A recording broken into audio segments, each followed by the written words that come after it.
Welcome, welcome, welcome, ladies and gentlemen, boys and girls. You're joining us live in glorious Helsinki, Finland. And what a day it is. We are here with the Clash Royale Helsinki Tournament 2016.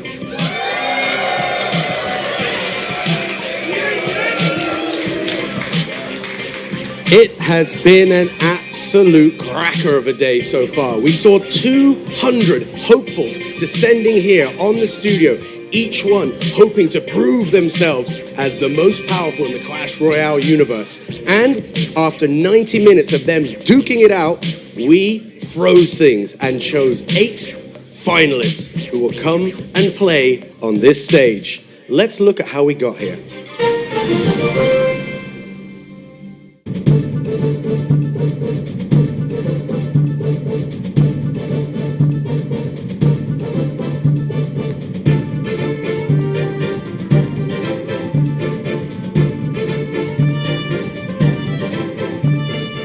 Hey guys, and welcome to Helsinki, Finland here for the Clash Royale Helsinki Tournament for 2016. We have 200 players here who have got about an hour and a half to earn as many trophies as possible. From there, the top 8 will compete for $15,000.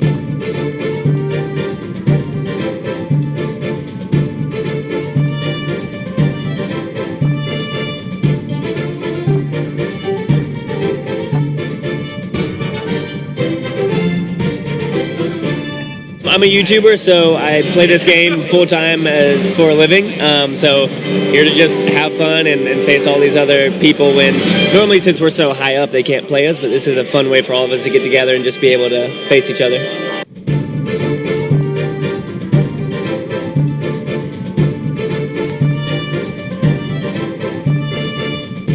Oh, it's amazing. I love the venue. Like the food is great. Like the venue is nice, and the stage is great. Everything is great.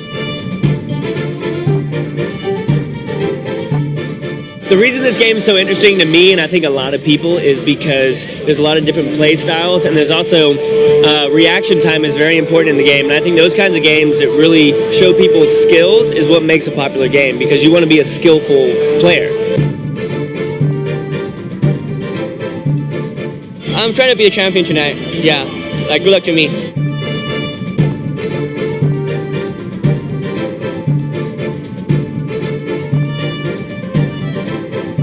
All right, that's done it. Our 200 competitors have concluded their open bracket, and now we're moving into our top 8. They're going to be competing for 15,000 euros total.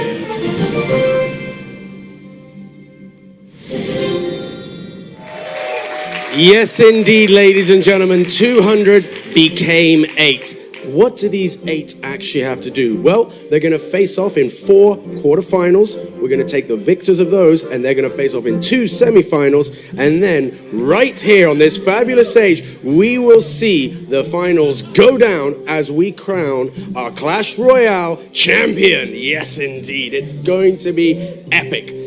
But while fame, glory, bragging rights, they're all important, there's also 15,000 euros on the line, and the lion's share of that going to the first place victor. Not bad for a Saturday afternoon of playing Clash Royale.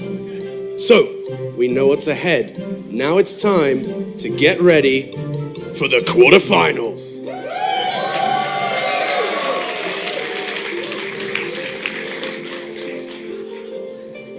The stage is set. Yes, yes indeed. Things are about to get a lot hotter right here. So, guys, without further ado, let's please all give a very warm welcome and join me in welcoming to the stage our first finalist, Alex from Spain.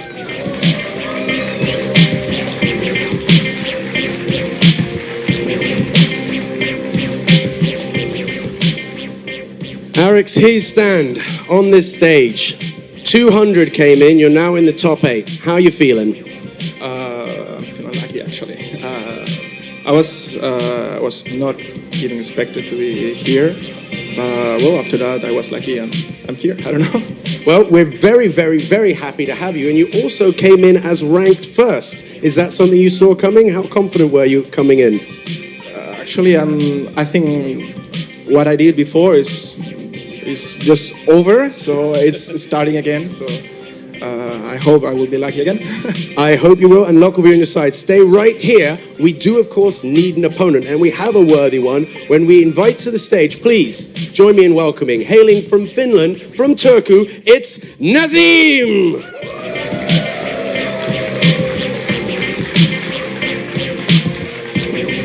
Nazim, in front of these people, you're ready. Tools of the trade in the hand. Are you ready? How's your deck looking? Yep. Looking pretty good.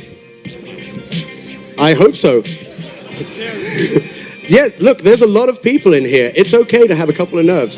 Do you have any particular strategy that you're going to go for to take out Arix? Oh, same, as always. Same as always. Confidence is here. Let the guys, their games do the work. Gentlemen, please join me in shaking hands right here. It is all about sportsmanship. A round of applause again for our two very worthy first competitors. They're ready. This fantastic stage is ready. I know you guys are ready. How are you guys doing here? Come on, guys. You're about to see battle done right in front of your very eyes. Are you ready? Which can mean only one thing. It's time for me to hand over to the dynamic duo led by the Kalaris. Thank you very much, Sean. Welcome here to Helsinki, Finland, where we have the Helsinki Tournament 2016 for Clash Royale. And this, our first game, is going to be a rank number 1 going up against rank 8. Ketchup, you looking forward to this one? I'm actually really excited because obviously it's 200 people that came in. We have 8 people left good to go. They're clearly quite nervous, which is one of these kind of tournament dynamics of, you know, playing at home, playing, you know, obviously it's an iOS game, so it's sitting in a comfort area. Yeah. Going into this tournament environment where you're playing for cash, you're playing for glory, I mean, that's going to completely change the way you play, potentially, and these guys are going to have to hold it together. Yeah, it's very interesting to see how people have actually come into this tournament alone. You've had 200 people enter, and even looking down the list of people that have actually qualified for our top 8, not really the expected names coming into it. A lot of people expected a lot of the good YouTubers to kind of gain those heights. We didn't see too many of them in the top 8, actually only one in particular. And then you've got a player like Arix, who is actually an Alvaro subscriber and has done very well for himself. That's the amazing story about Arix right now, where this guy just turns up. Yeah. You know, he turns up because he just loves the game. You know, it's in the area. He decides to just, on a whim, go to the show, and just like that, he finds himself as the number 1 seed going into this tournament. So, I mean, he's clearly very nervous. Even though he says, you know, I think maybe I got a bit lucky. I mean, he's here. He's number 1 for a reason. You know what I mean? And we're already getting into game number 1 here of this quarterfinals. It's the first to 3 wins. And we can already see that Arix has opened up with an elixir. And Pekka down towards the bottom here to try and defend this left lane against the Ice Wizard. So almost immediately goes in for the elixir pump, just kind of give himself some of those resources. I love the idea of going in for the bomb tower, just churn out some of that range damage. But now here we have a Pekka charging into the left lane. That Inferno tower, though, I mean, without an accompaniment, is going to kind of soak up that damage. I was going to say, you say charging. Pekka's not very fast. Let's give him that, all intended. And actually, the Ice Wizard placed in front of him, so not behind for the Pekka to actually tank there. So Inferno is going to be able to take down that pretty quickly, but he did use poison during all of that, so it was able to do a little bit of damage to that Inferno tower. That's a good charge of the Hog Rider right there. I mean, that's really is the benefit of these defensive kind of tower-based cards, that they act just basically as a distraction, you know? I mean, if they're not attacking your tower, that's only ever a good thing. And of course, yeah, as you say, those defensive structures, very useful. Ice Wizard, as well as Goblins, deployed here against Pekka to start off. And Inferno Tower again. To be honest, some of these weaker minions tanking for the Inferno Tower and the Ice Wizard are actually very, very powerful here to be able to take out that unit, since actually we're seeing Arix not really back up that Pekka with anything on the push. That was a good use of a bomb tower right there, but I mean, it's going to go straight through. That's going to sort of handle the Ice Wizard, and it's kind of reserving cards, right? One of the things that we can see Nazim's doing is he's saving that Inferno Tower for every single time he sees a larger health unit, you know, just to kind of put it down when needed, just to avoid that kind of big spec damage. And as you can see, they're both doing a really good job. We've got 1 minute, almost 1 minute left on the clock, and these towers are setting pretty, almost full health all round.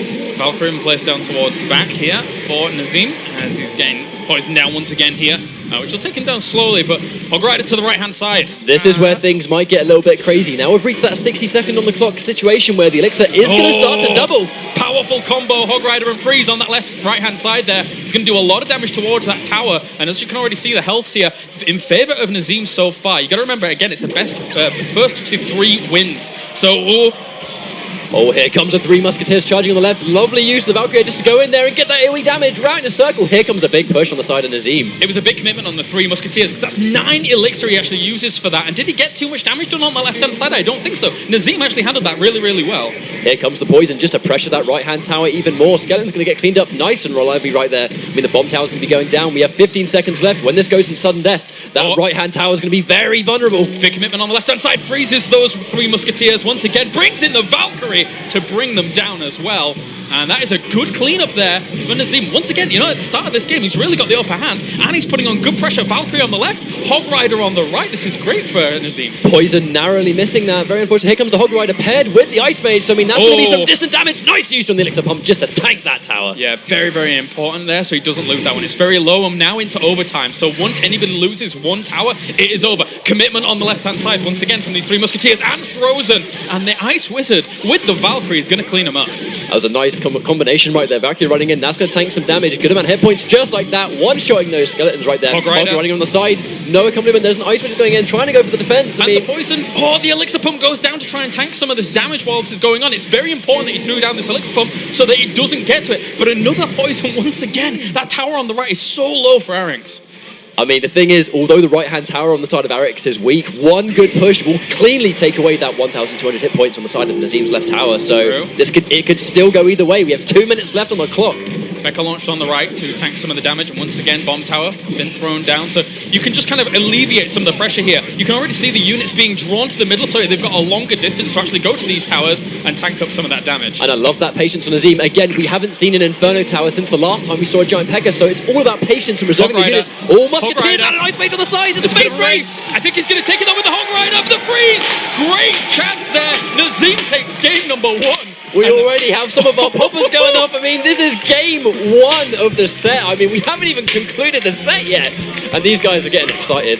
What a way to kickstart this top 8 team. The crowd goes wild. What a way to start indeed. And Nazim coming in as rank number 8. You can see the emotion coursing through him there at that moment. He's going to have to get this together. I mean, that was still game 1. Yeah. This is a 1st to 3 setting all round. That was brilliant.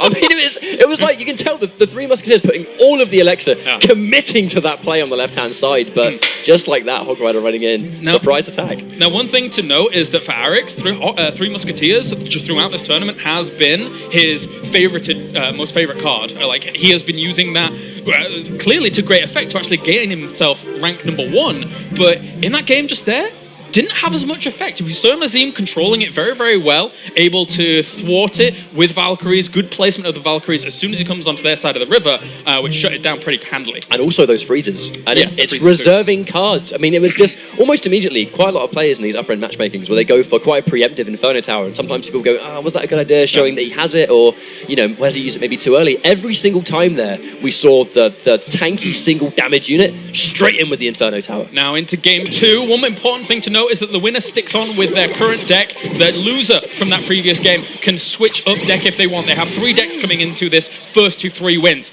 Let's get into the second game. The thing about this setting, which is good, is that we might not necessarily tell if he switched anything in the deck until he plays the card he switched with. Well, we can already see a bit of a switch up here. Giant skeleton. All about that giant skeleton. Even if the skeleton goes down, that's going to clean up that tower. But right now, I mean, this is a very expensive play right now. Hog Rider on the left. The Ice Wizard slowing down the Valkyrie as well as the Hog Rider, but the bomb tower's been thrown down just to be able to tank that up a little bit. It's a lot of defensive play. I mean, the bomb tower seems to be... We actually spoke to some of these players and they said that the bomb tower was a very popular unit among a lot of these guys. I mean, and look at what we're already seeing here from Arynx. He's got 2 elixir pumps down already, meaning that he's committing to the later stages of the game. The longer this goes on, the bit more of an advantage he will have in terms of that elixir efficiency. Like they're going in for those 3 Musketeers, putting them straight at the back of the base to give himself the highest chance possible to rebuild that elixir, but nice use of the poison. That's going to almost clear up 2 of those units, doing nice damage all round, but also catching that elixir pump early on. Yeah, the 3 Musketeers did a lot there for the defense, and also you can see how he positioned them behind the middle tower, which means that they do split up naturally, allowing for some potential pushback on the right-hand side, whilst he's cleaning up the left as well. and he goes in for the Valkyrie. They just has to take out those sort of troops on the ground, going in by himself. I mean, he's not going to get much tower damage here, but I mean, just clearing out those units just like that. Even if the Valkyrie goes down, he's taking out those skeletons, so not a bad trade. But it's such a good move for Arinx, really. Like the one elixir for the skeletons to reroute the Valkyrie so that you're not taking tower damage. It's really nice, efficient use of the minions here. I think that's one of the benefits of the cheap units, not necessarily to do damage, but to just get rid of units, protect your tower. 60 seconds left on the clock. Here comes the point where the elixir is going to double once again. Minion Horde, good efficiency out of Arinx there to throw down the arrows onto it very, very quickly. Pig brings that down. Once again, the small skeletons to kind of delay any push. The Hog Rider didn't even get any damage done to that bomb tower. Speaking of push, here comes a big push. We have Musketeers on the left-hand side. Good tactical freeze there. That was a very crucial freeze in with Valkyrie to triple that damage as well. Nazim is on top of it. Freezes as well as Valkyries for defense. And then we also saw him in the previous game using the freeze as well as the Hog Rider for offensive purposes as well. So far, his freeze game has been on point. Absolutely. I mean, that's the thing about these spells, using them defensively when you need them. It's giving these guys so many good results already. And just like that, saving the Inferno Tower for when, once again, we see things like the Giant Skeleton run in, bam, straight in with the Inferno Tower, just to protect the tower. And just like that, 10 seconds left, barely any damage done to his towers. Exactly. And for Arinx, when is this Elixir collection going to pay off here? He's going to be pressured on the right-hand side, cleaned up with arrows, Hog Rider down again, Bomb Tower straight on in with the distraction of the skeletons there.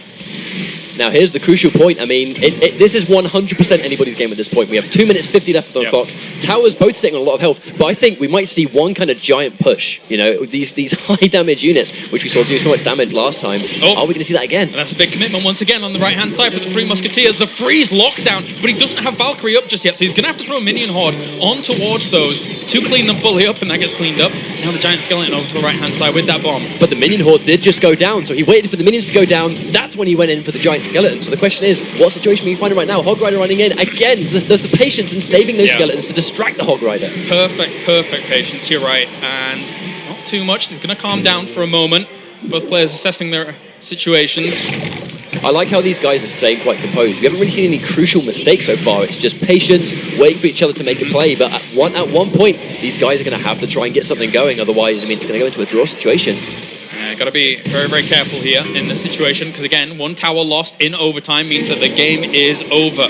Minion Horde coming through the middle, but the Ice Wizard, as well as arrows, is going to clean that up. And just like that, both players using their poison just to try and take out those tower units. Slowly bring them down. I mean, they don't really have much spell damage here directly to do to towers, so they are slowly breaking each other down after not being able to break the river properly with these Hog Rider attempts or even the freezes. Speaking of freeze, are we going to see a freeze right now? Has he got in his hand, and has he been saving it? That is the question. That's a big push. Actually, that's got three Musketeers behind it as well. This could be a good opportunity. And there's the freeze, saving it once again for those three Musketeer push. Yeah, really, really good stuff to be able to save that. So important. Arrow's going to clean it up. Still only the Ice Wizard available. And right again, and here comes the Hog Rider with the accompaniment Goblin. The question is, how is this going to turn out? Not too much damage done overall, just great reactions overall. Still again with the poison. We've got 1 minute left on the clock here, and this might go down to full poisons. This is where the bulk of the tower damage is coming from, right? I mean, just constantly putting down the poison. Nothing is getting to it. Between the freezes from Nazim and the bomb towers coming out from Arinx, and Minion Horde going to get shot down, but Valkyrie on the right-hand side, not even really going to get too much either. Actually, how much does he have available to him against this Hog Rider? I don't think he has the tower. It's going to get through. Is he going to get one extra hit? There's the freeze! Amazing freeze! What a play right there! Nazim going in, saving the freeze, protecting that Hog Rider by its final piece of health. As we said, every single time he is so good about saving his freezes for exactly the right moment. Not only using them defensively, but using them aggressively here with the Freeze Hog Rider as well. It's a very, very strong combo that Arinx now has to truly respect, because he is one game away from being eliminated. I think there's one word for that situation: clutch. Yeah. Absolutely. I mean, just that magical moment, using the freeze at that, I mean, like one more chunk of health, that Hog Rider would have gone down, and he was seconds away from biting the dust and potentially going it back into another tie situation, but that fantastic freeze right at the end. Amazing play. But I mean, again, this is a first to three situation. He's 2-0 up. I think he's obviously waiting around. We might see another bit of a deck change. These guys, just to remind you guys, everyone starts off and has always used the same cards that are a set level. Yes. For this even playing field. So it's a matter of putting a deck together, but I believe it might be be a maximum of 3 decks. 3 decks going into this, correct? Going into this top 8 setting. So, I mean, and going straight back in. So he might not have made much of a crucial change. We didn't really see a huge change before there, but I think maybe it was the giant skeleton. I can't remember actually. I actually saw a giant skeleton in game 1. Let's see if he's going to actually do something here in game number 3 in this quarterfinal, because Nazim is 1 match away from advancing on into the semifinals, guaranteeing himself to be in the money already. So far, decks looking pretty similar from Arinx. We'll see if anything further develops. But the question is, being in this situation, what does it do to your gaming posture? I mean, you know, you're 1 game away from being in the money. And on the contrary to that, you could also potentially be 1 game away from losing at 3-0. So, you know, what do you do in this situation? He's got to be careful. Nazim's been really, really on top of it. We're going to see Elixir Collector being thrown down once again. So Arinx is going to be investing towards the later stages of this game. Icewiz is going to slow these units down for a little bit, but he doesn't have much of a reaction here. This Hog Rider is getting nice some good solo damage. job right here. Almost half of that. Oh! And a freeze once again. We see the tried and tested combo. Just like that. That tower almost went down immediately. That's really worrying now. Very worrying, because Arinx is going to have to focus a lot of his attention on this left-hand side. And if we see him later on having 3 Musketeers and commit somewhere else, he might have to completely ignore that option unless he sees a massive, massive opener in the Nazim defense. Now, that's what we didn't see in game 2, the P.E.K.K.A push. Now, I mean, we know that he has a freeze. We know he saves it for the clutch situation. Yeah. I mean, we could very well just see a freeze here just to prevent the P.E.K.K.A and also to give him some free damage if he has it in hand. He needs damage to follow up the P.E.K.K.A, but I'm not sure if he really has much elixir to really do that. So that's going to fall, and not really have much of an opportunity to get too much done there so far. It's a stalemate right now, but it is a scary stalemate. I mean, he's got 2 elixir pumps down, so that is going to help him potentially get some kind of push, but once again, we see people over-push potentially. Here comes a Hog Rider once again with the Goblins behind, using that bomb tower to get it, and again, freezing it!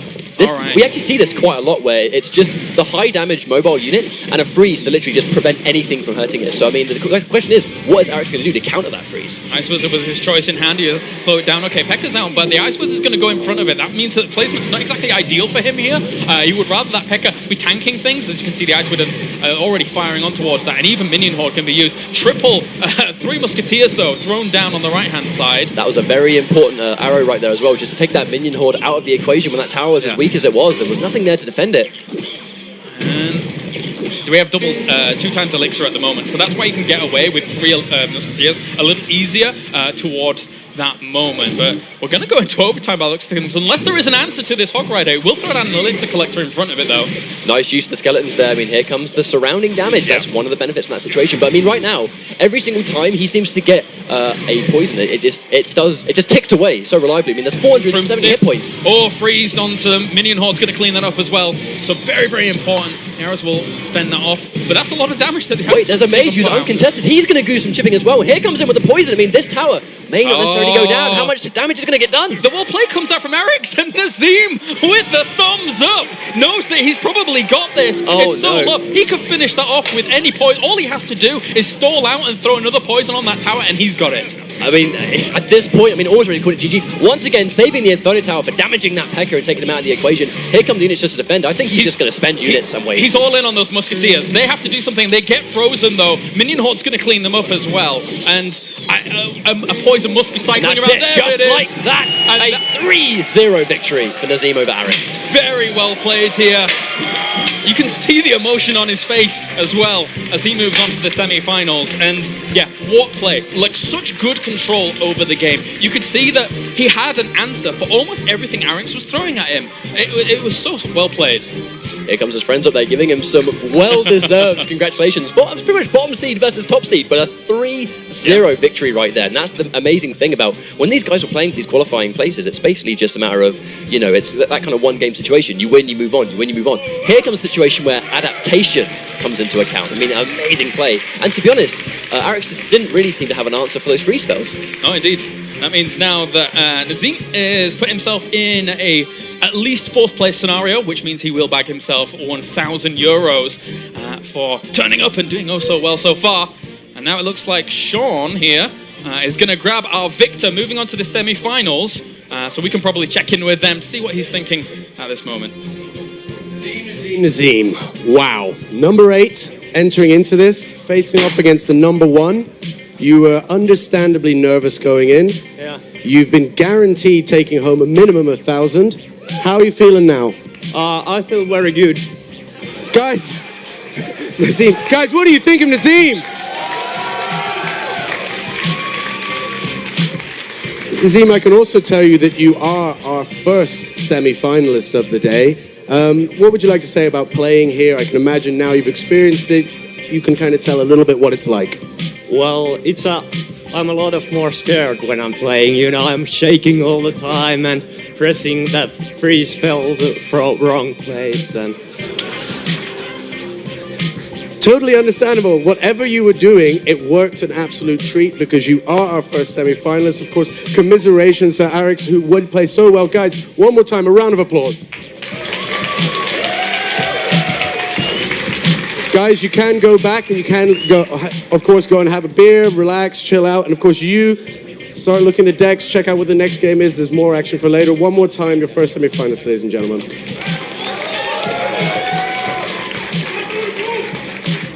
Now, as promised throughout, we said the action would be fast and furious, and you guys are already fantastic. I can see the spoils of your pleasure all at my feet right now. We are going to get underway with our next quarterfinal. So, without further ado, I would say, are you guys ready for the next quarterfinal?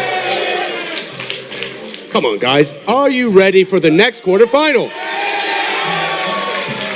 What about when I tell you that one of our next contenders, we'll do it right now. Are you ready?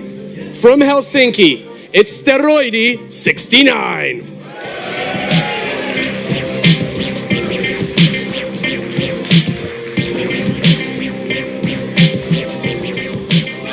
Steroidi, how are you feeling, sir, stepping up onto this stage? Well, I'm pretty excited and nervous as well. Now, nerves are understandable, and we saw it worked off very well for our previous matchup. Playing with the 200 kids here, everybody having a good time, enjoying the game. What does it mean to be in the top 8? Well, I don't know. It's super cool, and I expected that I would be top 8. Expected top 8. I love that already. Nothing wrong with that. Stay right here. We do, of course, need an opponent. So, join me in welcoming, all the way from Boston, it's Clash with Ash.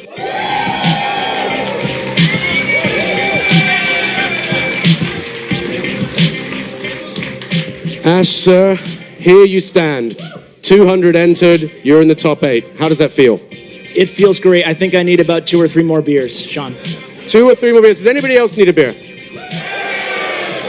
You're in absolute perfect company. What do you have planned? What can you tell us about your deck without going into too much detail?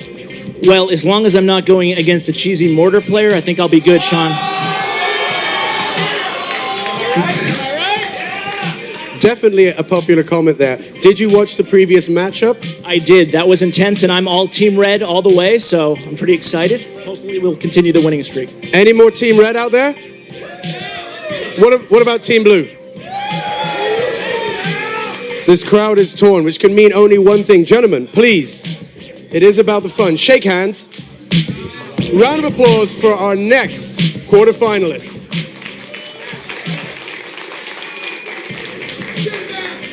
Well, stage is ready, some new decoration, players are ready. It's time to hand off to the men who always can, and they're led by Kalaris. Thank you very much once again. Doesn't want any of that cheesy mortar player. That's not exactly the best one. Mortar player, did you say? No.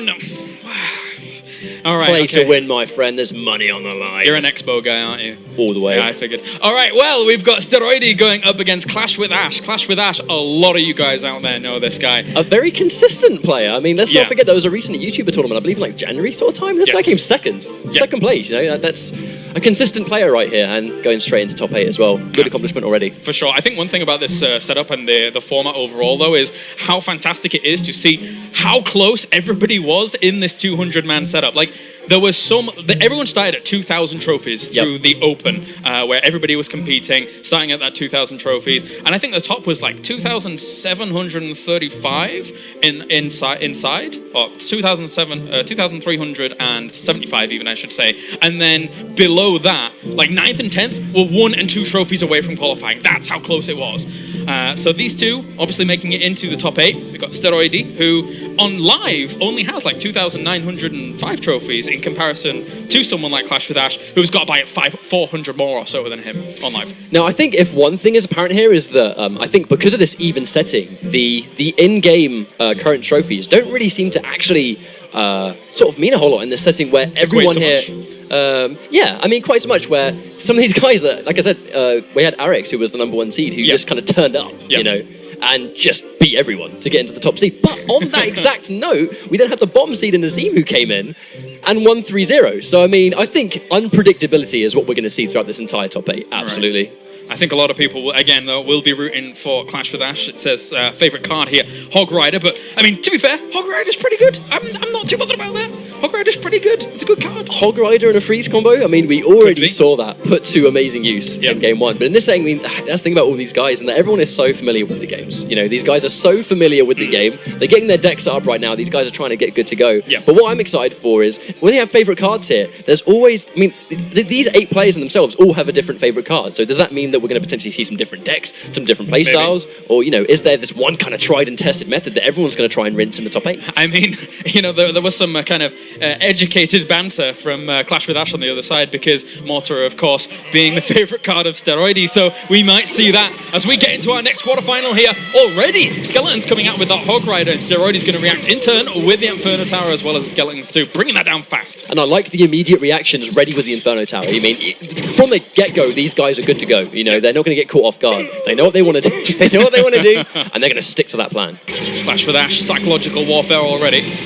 As he will send that minion horde towards the middle. Nothing to clean that up just yet. So that got the Inferno Tower pretty quickly. Ice Wizard going to be utilised on this left-hand side. An Elixir Collector already been thrown down by Steroidy. So once again, looking forward to the late game. And there's the Princess, the legendary card that we're seeing coming out from Clash with Ash. This is definitely the first, I believe, the first Princess we've seen in this top 8 so far. Yes. So I mean, all made already this interesting dynamic where you've got Goblins that are running in the front, trying to pressure that tower, and then you've just got the back barrage there, taking out the damage with the Princess in the back. Now, an interesting thing to note about the Princess is that it does outrange most things. Apparently not the Tesla, though.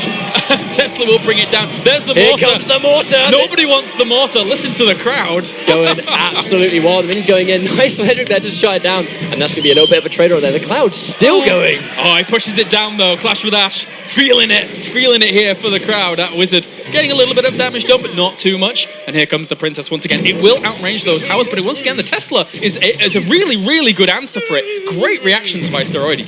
One thing I really like about the thing, I can't, it's a constant amount, hard to deal with. But I mean, in this situation, I love the fact that you've got this Tesla tower that's going in to top the Princess. Obviously, it only attacks when there is an enemy in its vicinity. Get it. There's the minion horde to try and protect the mortar. He protects it, and there's the lightning to try and bring it down.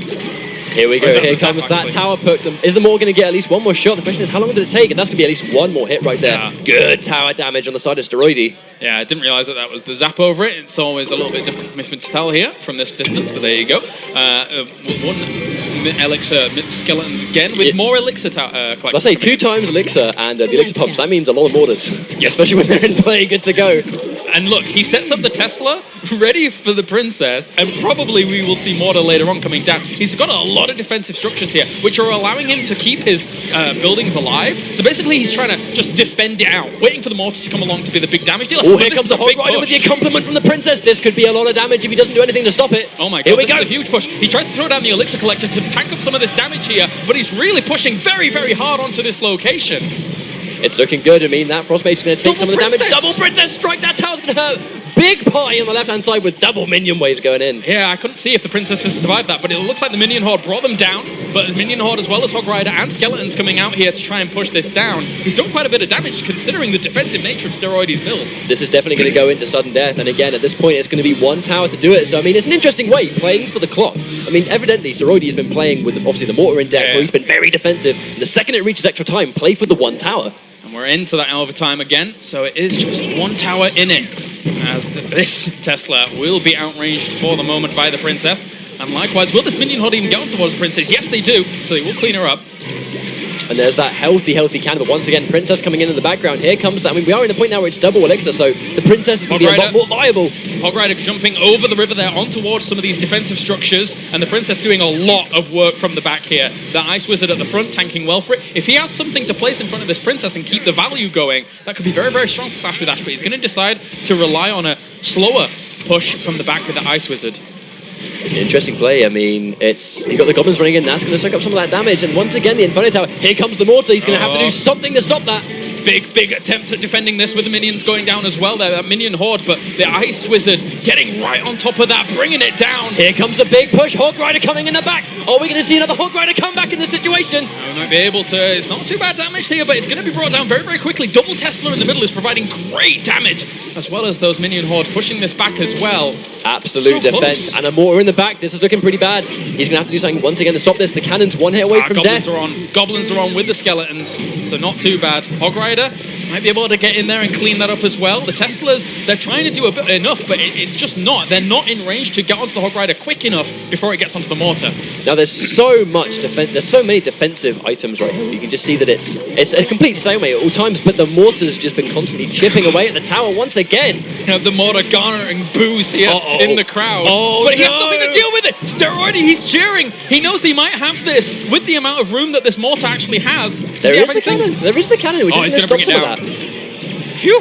That was almost a bad situation right there. There was nothing to contend with it, but that cannon placed in a very good situation just to soak up the damage to allow that princess to clean up. Yeah. Here comes the minion horde running straight in with the skeletons, in with the frost mage again, just trying to defend it. Once again, 55 seconds left on the clock. This could still go towards Steroidy if he just gets this push. Yeah, does he have much to complement that Hog Rider? Doesn't look like it's going to be able to bring that down just yet. There's a few defensive... there's only one skeleton, so this is an opportunity to actually push on through and do some lasting damage here. As that Ice Wizard does not get down those minion horde. And it's all about that constant defensive play. I mean, the cannon, the mortar's going to... And there's a double cannon right there, so it's not going to go straight for the tower in the 6 seconds. Once again, 30 seconds left on the clock. Something has to get going. I mean, this has been a stalemate the entire match, but I mean, it kind of seems like Steroidy has just been able to quell any kind of attack at all times. 20 seconds left on this overtime, and if it is a draw, that means, well, then they go on and continue on till whoever wins 3 first is the victor. And I believe that they will have to change their decks as well during all of that. But 7 seconds remaining with 2 cannons and all these defensive structures. He's trying to go for it, but Clash with Ash will stall out against the mortar. Say good job. That is GG, a draw here for our first game. Now, the interesting thing in this situation is what we saw actually quite a lot of fortifications be used in our previous set. Yes. And what was the one answer for that? Free spell. Mm-hmm. So, are we now going to see almost both these guys change, or is Clash with Ash going to kind of acknowledge that these kind of defensive units, I mean, the free spell that can just stop them dead in their tracks, which allows your hyper-aggressive units to run there and then start dealing out the tower damage. I mean, in this kind of situation, what do you think you'd do to swap the decks around? There's a lot of choices. As I say, I think the freeze option is always something that's very, very powerful. I'd change. I mean, I think I'd change towards the free spell just to... Every single time it looked like he had something going, it was just straight in for like the Tesla Tower or, I mean, the mortar, even though it does still soak up damage as well. So, I mean, it was a constant stalemate that it just felt like there needed to just be that one extra element in either fight just to turn the tide. You know, minions alone, the troop units didn't really cut it. I mean, a lot of people out there probably know that mortar can be a bit of a pain to deal with, for sure. But of course, it's something that people have come to terms with, at some of the higher levels. So there's definitely a few ways to actually be able to deal with it, for sure. Make sure to tweet at us at Clash Royale to tell us how you're enjoying these games so far. I really enjoyed our first series so far, into our second one here of our quarterfinals. And Clash with Ash looking poised here to defend against the mortars all series long, maybe. I mean, to be fair, the mortar only really seemed like a humongous threat right at the very beginning where, I mean, you actually saw it in his face where he realized he didn't actually have the elixir to stop the push. Oh. So a lot of unnecessary damage just kind of went out there. But from that point on, I think he was a lot more aware. But looks like we are going to go straight back in. The question is, what have the switches been? Have there been any at all? Clash with Ash, we already see an Elixir Collector being added on here in his deck change, and Elixir Collector on the other side, so I know if not a gentlemanly agreement, which will kind of level out unless we see any kind of spells, like a rocket or something like that, to bring it down a little bit earlier than his opponent, for example. That's a very early mortar, though. The shake of the head from Clash with Ash, he does not want any of that mortar. And how is he going to respond in turn? We have the Princess already firing from the back. Poison going down as well there to bring that down. It's a good answer to it in this situation. I like the change. I mean, just being able to dish out that big AoE damage, just to handle more targets at once. It will handle those troops that come out, but at the same time, what we saw a lot there was Steroidy put down sort of those buildings close together. Yep. And that's where the poison will kind of handle both of them. Now, important to note that the princess there, when she outranges towers, unless she gets nudged back, she won't necessarily retarget anything near her. So that's why Minion Horde is actually a very good answer to just a princess alone. You can't really nudge back a target that's on the ground when you're flying around. So that's all good. And once again, the Mortar and Tesla combo. But again, we just see that constant poking damage. And I like the idea of actually putting the Tesla unit just like this. That's actually quite a lot of poke that's coming out straight into the left tower. And just like that, half health on Clash with Ash's left-hand tower. It's great defensive capability from Steroidy in the end, and I love it. Every single time the mortar goes down, Clash with Ash just smiles. He's trying to avoid sort of showing signs right there where this mortar's constantly pumping out damage. Hecker on the right-hand side, interesting play. Yeah, this is a bit of a deviation up from the first game, and now he's angry. This is an angry Pecker right here. He's going to try and push down this right-hand side. Mortar again, and he gets one shot before he targets the cannon. The question is he going to target the cannon in this situation? I'm sure he will, because it's close together. Oh, not necessarily. He's going straight past it. It's already locked on. I threw down that cannon a little bit later. Very unfortunate. Good cleanup there with the arrows on towards that minion hole behind the P.E.K.K.A. You need get damage behind the P.E.K.K.A. to make it really, really viable here. And it will be cleaned up. And actually, those arrows didn't even hit the full extent of that minion horde there for a moment. So Clash with Ash is putting on some great pressure here at the moment. I mean, Clash with Ash, that was quite an interesting little push there. He's getting a nice amount of damage. The Princess again, getting slowed down, taken out. The problem is, though, is we see another mortar combo. Just like that one. Oh, no, this could be bad. P.E.K.K.A.'s already been committed to on the right-hand side. Uh-oh. 30 seconds left. I mean, at this situation, should he can afford to be just be defensive? He needs to bring that down right now.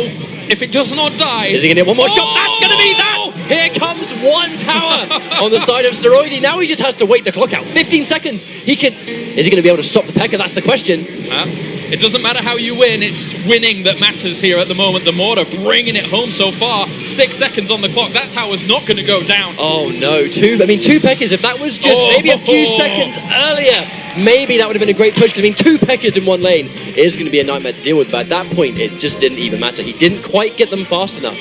And in that situation, I mean, that mortar just with the constant poking and poking and poking, it didn't work out for Ash in that game. Very unfortunate, but I mean, Steroidy's going to take a game. I mean, he has the mortar. Everyone else has access to the same cards in this situation, and it just worked. Now we can see Clash with Ash if he wants to actually switch up his decks and see if he can find a response. So far, not been easy. Again, was able to stall it out in that first game admirably. I mean, like, it can be a pain to work against that kind of mortar play. And the thing is that since the previous metas of this game, almost every defensive structure has really kind of taken a hit and taken a bit of a nerf here or there or whatever. Mortar, still doing well, man. Still doing well. It's one of those situations where, I mean, clearly you go into this kind of tournament with a base plan. And both decks, Steroidy has gone straight out for the mortar. So this guy's going to be familiar with it. These guys are going to waste no time this time around going straight into the next game. And in this situation now, it is going to be one up for Steroidy. I mean, it was the constant pressure. Are we going to see that pressure again? I mean, the reality is Ash needs an answer for that mortar. Yeah, definitely. What we're seeing coming out once again, Princess behind all of this. We'll clean up that minion hole pretty quickly. Another early mortar, very good situation. And there's no units to help us. There's going to be free poke right here. Yeah, and those are in range of that tower, but it should die to these goblins, which is okay. And it's actually not necessarily an early lead, because although he got those mortar strikes, Steroidy is actually the one with the weak tower compared to Ash. Yeah, so overall, I mean, the Hog Rider at the beginning did do quite a bit. We'll see now if Steroidy's just going to be saving up. Don't know what he has in hand at the moment, but... Looks like both players being quite conservative with their elixir, and speaking of that, straight in with the elixir pump. And I mean, they're both going to be planning some kind of play. I mean, that's what happens in this situation, right, where nice Tesla there just trying to take out those units. It feels like the minions are that far forwards are almost just kind of trying to bait out responses from his opponent at the moment. Maybe get some cards out of the opponent's deck. Yeah, seeing the Ice Wizard being employed. Ice Wizard versus Ice Wizard. I'm going to assume this isn't going to go well for Steroidy's Ice Wizard. He went into it with less health, so he's definitely going to go down. Here we go. Sorry, buddy. Alright, so Princess to follow that up against some skeletons. And actually, arrows already coming in, taking out the Princess. And actually, that could be one of the better choices here for Steroidy to actually deal with it. It's trade for trade in terms of elixir, but he has elixir collectors behind it. This is a big push, though. Hog Rider's going to take out that Tesla without much trouble. Going in for some of those units. Whoa. Nice. Here comes big damage on the Hog Rider. Yeah, that was a great stun coming out there. The arrows are going to be able to take out quite a lot of that. And once again, Ice Wizard versus Ice Wizard. But look how much damage Clash with Ash And has he done. still gets away. A cheeky little ice spell right there. Just get that extra little piece of damage. He can, if he keeps this pressure on the go, especially once we're 5 seconds away from doubling the elixir speed right now. So I mean, if he keeps this pressure, he could very well get it through. We haven't seen much of a chance at all to go for more in this situation. Yeah, this is Tesla's being set up, so Mortar might be close behind it in a moment here by Steroidi. But the problem is that the minions are already on his doorstep, so doesn't really want to commit to that just yet. He's going to clean up and then try go for it later. If he keeps the Tesla alive, which is the perfect play there for a moment, Mortar's going to get added on, and there could be some damage here. The Mortar is going to focus that cannon initially, but if they can clear it out as quickly as possible, he is going to get that free poke onto the tower, especially with the Tesla tower in front that is going to soak up the initial damage. And the Princess, will she get enough damage done there later on? Looks like the Ice Wizard will be able to clean that off in the end, though. It will fall. And Minion Horde going to come in as well here for Steroidi. I'm thinking in this situation, Ash just needs one push. That's all it takes. But here comes the Mortar, and the Minion is big damage on Ash's tower. This could go pear-shaped in any second. Oh, the arrows! The arrows were brilliant to clean up there from Steroidi. He knows he's got a great opportunity here. It's still pressuring. 2 more shots, I think. 2 more hits, and it's going to be GG's. It's too much. It's too much. Look at here comes the rocket as well. He saved the rocket just for the end right there. Just like that, Steroidi's going to take it. Once again, I had no idea he even had a rocket until that point. He saved it till the very end, just to chip in right there. The thing is that I don't even think he needed it necessarily right there. Cheeky, I love cheeky man. He embraces the booze. He embraces it. Every game needs a heal, right? Exactly, man. Even his favorite card is Mortar. Everyone knows what he's gonna do. Every game needs a bad guy, but Steroidi. 2-0 up. Hey, it's working. He is winning, and he is 1 game away from advancing onto the semi-final. I think I'm still a little bit blown away by that surprise rocket. He did not need to use that rocket at the end. Do you know what I mean? Necessarily. I guess maybe take no chances. But in that situation, it's just, you know what? I'm going to win this game, and I'm going to show everyone right now that doesn't even matter. I'm going to rocket you just to win for free. That image there, right, of Steroidi through the confetti dancing away, that's every Mortar player's dream right there. Someone needs to gift that to save it. Put it on the Reddit or something. Yeah. That was feeling when winning quarterfinals and tournaments through Mortar at the moment. That was beautiful. But now he's 1 game away from advancing on. He doesn't need to swap his deck. It's really unfortunate because Clash, Ash was so close in that game, and he had the advantage was his. It was just that one time when he had nothing to handle the Mortar, and it was just the constant pressure. So I mean, it was looking good for him, but it was just his inability to kind of maintain the constant pressure is what really hurt him in the end. But once again, he's gone in for the archers. Gone in for a switch. Here comes the Barbarian Hut. I mean, now, to be fair, not only is the Barbarian Hut going to confuse and distract, but the constant Barbarians that are pumped out of that hut are also going to act as a distraction as well. Yeah, it's a bit of a commitment early on, obviously it being 7 elixir, but like the longer it goes on, the longer it pays for itself. And the realistic thing is with Steroidi already committing to a Tesla in the middle, as Clash with Ash, you can get away with this Barbarian Hut's cost early on, because you know your opponent has already spent something on static defense. Absolutely. Once again, we can see a poison going in there, but the Barbarian is just going to be constantly pumped down. Now, we see the same thing from Steroidi, but just on kind of the right-hand side this time. Yeah. Trying to do a little bit over there. The Mortar really is not getting too much done. The thing is that the Barbarian Hut, likewise, was for a while actually providing a focus fire for the Mortar. And that's exactly why Ash has gone for the pick. Very smart stuff. It's cool. It has a lot of utility here. And it will allow constant pressure still down that left-hand side. Almost a full spawner build that we're seeing here from him, with reinforcement from smaller minions. Obviously, it's a very, very light-cost deck that we're seeing here from Clash with Ash. And it could be a secret weapon. I love the idea of going for this because this is going to be counter for the Mortar. We have only ever seen the Mortar go for a tower one time. Every other time it's been targeting a troop. The only problem with Clash with Ash is you've got to be careful about how all of these troops are clumping up down that left-hand side. Because if the Mortar starts firing at them when they're all clumped up, it's going to get really good value. But at least it's not shooting at your towers, most importantly. The problem in this situation was the fact that it was constantly just chipping away, and in this situation, because there's so many troop units coming through, he hasn't really had the chance to do that with the Mortar. So if he can get some of those really good patented, I mean, I guess it depends on what he's replaced his spawners with, And again, really strategical placement of these buildings. If a Mortar does go down and there's no minions to attack, that hut should be first in range of the mortar. So it's once again denying any damage going down from those on those towers. That's a nice tidy push. That was right. Nice push on the left-hand side right there. I mean, once again, the mortar's not really doing anything to handle out his towers, but Ash is now doing a good job of constantly using his troop units to chip away at that left-hand tower. I like it. Here comes the rocket. He wants to bring down that barbarian hut. Doesn't get it fully. Oh, giant in the middle. Here we go.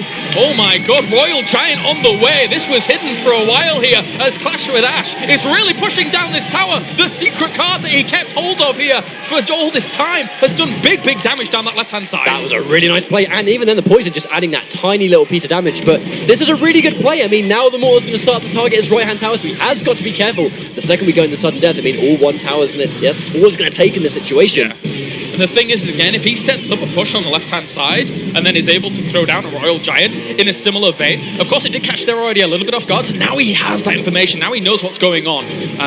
Well, else that mortar did quite a bit of damage on the right. You know, I was just about to say I wondered what his final card was, and then straight in with the Royal Giant. Here comes another mortar, though. This is bad. He's actually committing fully to the left-hand side, but I don't know if this is going to work out. That mortar's going to do big damage on that right. He needs to kill that tower right now. This could go either way. I don't know. I think he should have been a bit careful. Of course, he's going to put a mortar on the right-hand side. Steroidy! Is he going to get this? It's going to go down the rocket! Another rocket just to take it! 3-0! Steroidy will take it! Oh, the attempt at the commitment on the left-hand side by Clash with Ash. Can you say victory stolen through his fingertips? I mean, oh my days. That was... It was looking so good. It was looking so good. And then he missed the mortar for one push. He ignored the mortar for one push, and it cost him everything. I wonder what would have happened there. Just like any small minion he had on that right-hand side, maybe doing a little bit of work on it. Of course, technically, it would have been in range of the archers from the tower, but still... I feel like he didn't stick to the plan right at the very end when it mattered, because it was doing such a good job. The mortar was just constantly distracted over and over and over again. And right at the end, when he decided to go for that, basically it was like a base race, just with the mortar on his side, he decided to commit to that Royal Giant push, and he just left nothing to handle that mortar on the right, and that's it. And he had the rocket as well. It worked out so well the first time, not necessarily the second time around. I think we can go to the stage now to hear from our winner, Steroidy, moving on to the semi-final. We can indeed, Kalara. Steroidy, first of all, congratulations. How do you feel right now? I'm wordless. It is amazing, and I know that you all like mortar. It's amazing. What did you think when you were playing and the crowd was giving you a little bit of feedback for your choice in cards? I didn't care much, actually. Well, yeah, I didn't care much. I was just playing my own game, and that's it. Well, let the haters hate, because you are our second semi-finalist of the day. Guys, first off, a round of applause for your second semi-finalist, Steroidy 69.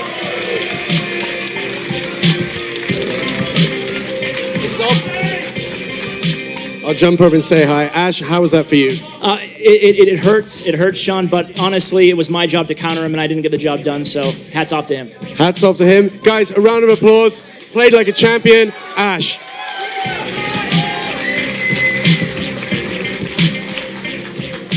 Guys, we've had one red, one blue. What do you think for the next one? Any predictions? Blue? From over there? No? The games are becoming fast and furious. Are you ready for the next contestant? Guys, traveling all the way from Hong Kong, please join me in welcoming to the stage, Derek!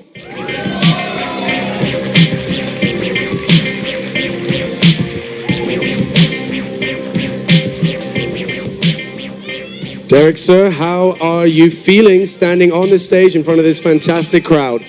Hey, I'm Derek Zhonghui-san, and I'm from Hong Kong, and I got jet lag, so if I win, I must be really good. If I lose, then it's because of jet lag. So, yeah.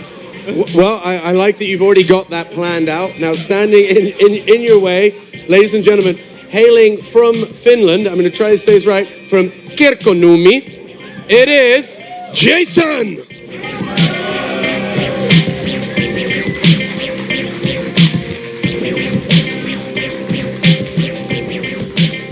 Jason, you're here. You're in the top 8. Are you ready? I'm ready. Jason, how is your deck looking? Do you think you've got what it takes to beat either a jet-lagged or a just great Derek? I just came here to play my own game. I haven't planned any counters or anything, so I'm just gonna play my game. Playing your own game. Ladies and gentlemen, please make some noise for your next quarterfinalists. Now, guys, I will step back this way and let you shake hands. All important. Guys, sit down, get ready, which can mean only one thing. We're just moments away from getting this, our third quarterfinal underway, finding out who's going to the semis. And for that, take it away. I think I can see Kalaris up there. He keeps saying this, but I'm not really going anywhere, so it's all good. It's all good. Thank you very much, Sean. Once again, another quarterfinal. You may recognize this face, but it's actually not the same person as we have his twin up. Obviously, before we had Mr. PND Ketchup on Twitter, and now we have Mr. PND Mustard on Twitter. How are you doing, buddy? Kind of 50% the same person, but different altogether. Now, this match is important, because not only do we have Derek here in top 8, all the way from Hong Kong, he has been a consistent top player on the in-game leaderboards for, as far as I've been told, the majority of the game's life. Yep. So that's quite a tiger to take down, especially when you're now playing for, we're still in the quarterfinal stages, so one win here of a first to 3 is going to get you €1,000. Yeah. We had the opportunity to talk to Derek before this tournament actually went down. He was very gracious and introduced himself to us, and he said that he brought a multitude of decks to the table. Not only a few to actually kind of ladder up through or whatever, but potentially ones down the line as well. So he is a very confident chap. A very friendly chap as well. As you can see, either he is great or he is jet lagged. I completely understand. That's a great esports excuse right there. I mean, we call that one the option select where I'm from. Just if I lose, it's because that. If I win, it's because I'm absolutely amazing. Exactly. And going into this, we'll see how he's going to be able to play out for HK Esports, one of the highest ranked clans in the entire game. If you check out the clan boards, you will always see them up at the very top.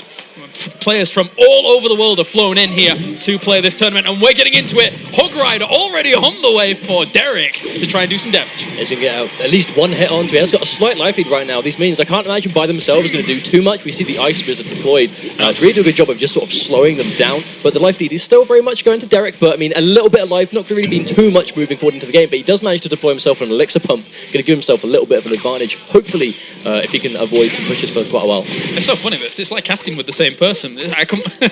Transitioning from brother to brother, it's fantastic. So it's like casting with yourself, and you'll see that later on, I'm sure. Yeah, that's a good point actually. It's like a mirror. Alright, well, there's one of those in this game as well. Giant for now, going to push on towards this cannon, so opting for a Giant as one of the push conditions. So we're going to see probably damage being followed up by that Giant, as it is a great tank here for the game.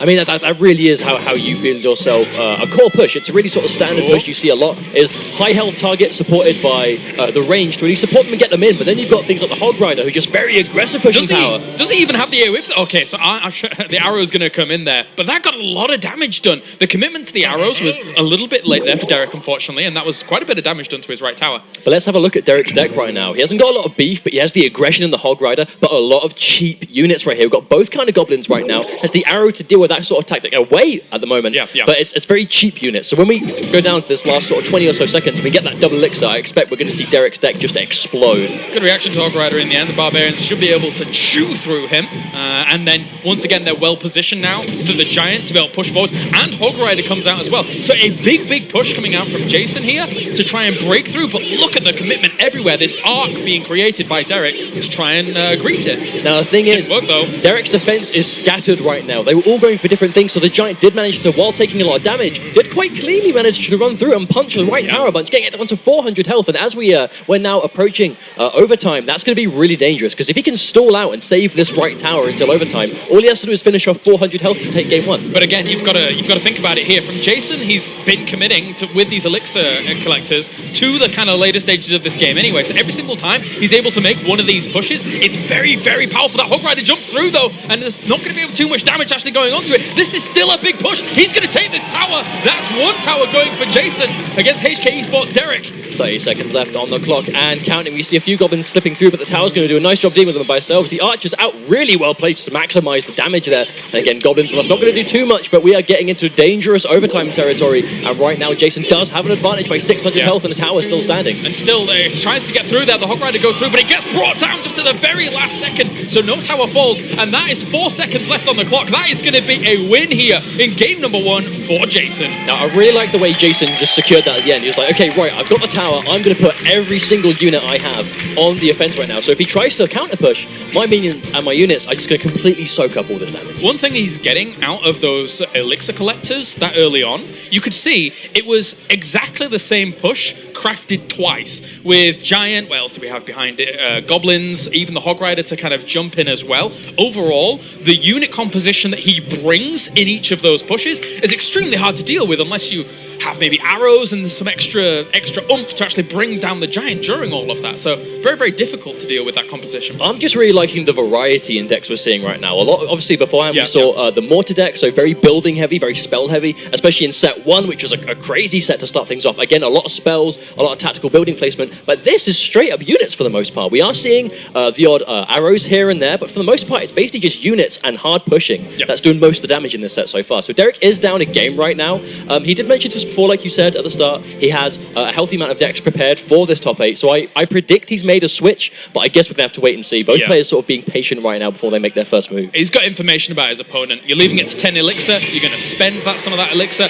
Pekka is already the choice here for Derek to move down the right-hand side against the elixir collector up at the top.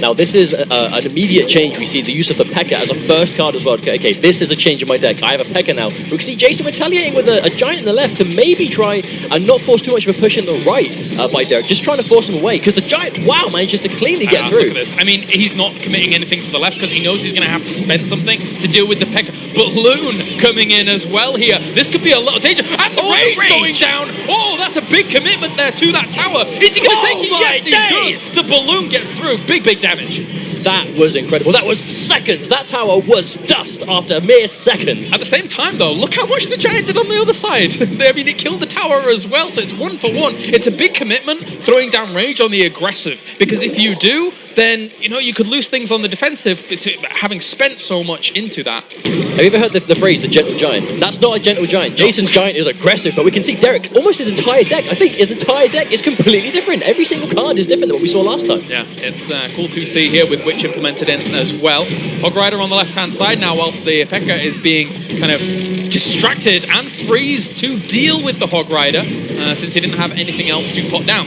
Wow, and the Hog Rider is just completely dealt with. I think that might be another adjustment. Is Derek just using the freeze on the Hog Rider? We saw this used earlier on, but a big push on the right by Jason. Not sure if the Giant's going to go down or if he's going to get some damage off. The Skeletons are deployed, but the Minions are going to keep the Elixir Pump busy as well. Yeah, that was not too bad, actually. I mean, he cleaned up with the arrows, but he's probably going to end up losing that tower eventually. That's so much damage actually going onto it. The Minion Horde was not down with 10 health. Wow. 10 health remaining on that tower. What do you do if you're Jason in the situation? Do you leave that tower alive until overtime, or do you just take it out now to get the positioning advantage to be able to spawn things further up? Set up defensively, try and deal with this rage, and if he can deal with this rage from here on out, you can arrow it. It doesn't matter. But he's frozen some of that. That balloon is on top of that tower. Not much more. He's actually just going to go straight for the big push, and I don't think he can't save that tower. Oh, that was expensive, but Derek, this is so many units coming in. The big crown tower is taking so much damage, and this might be game 2. That looks like that is it. And each time, there you go, GG. Jason will take game number 2. Each time the rage comes in, you see it goes trade for trade. When you commit to something like that on the aggressive, you don't have enough elixir to deal with the follow-up push, because in this game you have a defender's advantage. But it all boils down to elixir management as well. I mean, as soon as you commit hard on one lane, the opponent has a choice to make. Do I use my elixir to counter this push, or do I make something work in the other lane that he might not be ready for because he's just spent all of his elixir? Yeah. It's a very kind of, I want to say, an all-in and aggressive style that we see when it comes to that rage play. Oftentimes you listen to a lot of people and they say, well, actually rage can be used in a very, very strong defensive stance to go kind of troops for troops, but then because you're attacking 40% faster, moving 40% quicker, you're going to get the better trade and then you can push onto the other side in terms of elixir management. But you know, that's by the by. We are going on to game number 3. Mustard. Now, it's definitely worth pointing out that this could be the potential for yet another upset in this tournament. As we've said before, Derek is a consistent top leaderboard player in the game's actual live client. And Jason, as he said himself, he just turned up because he loves the game, he just wants to play. And here he is, one game away from taking home, debatably one of the best players in the world in Clash Royale. A 3-0, not even 3-1, 3-2, 3-0 right now, maybe. We've seen that Hog Rider coming out from Jason already. Gets on towards that cannon, which will hold it off quite nicely. Ice Wizard being deployed by Derek as well. And between them on live, there's like 1,000 trophies difference. 4,000 against 3,100 or so. And especially when you get to higher levels of trophies, that 1,000 makes a bigger difference than it might appear. Yeah. Here, though, on a level playing field with all cards same level, commons 8, rare 6, epics 3, legendaries 1. Not as easy. This is the big push, though, from Jason once again. Giant tanking up so much. He crafts the units behind it so well to pump out damage. And look how well they've got through here.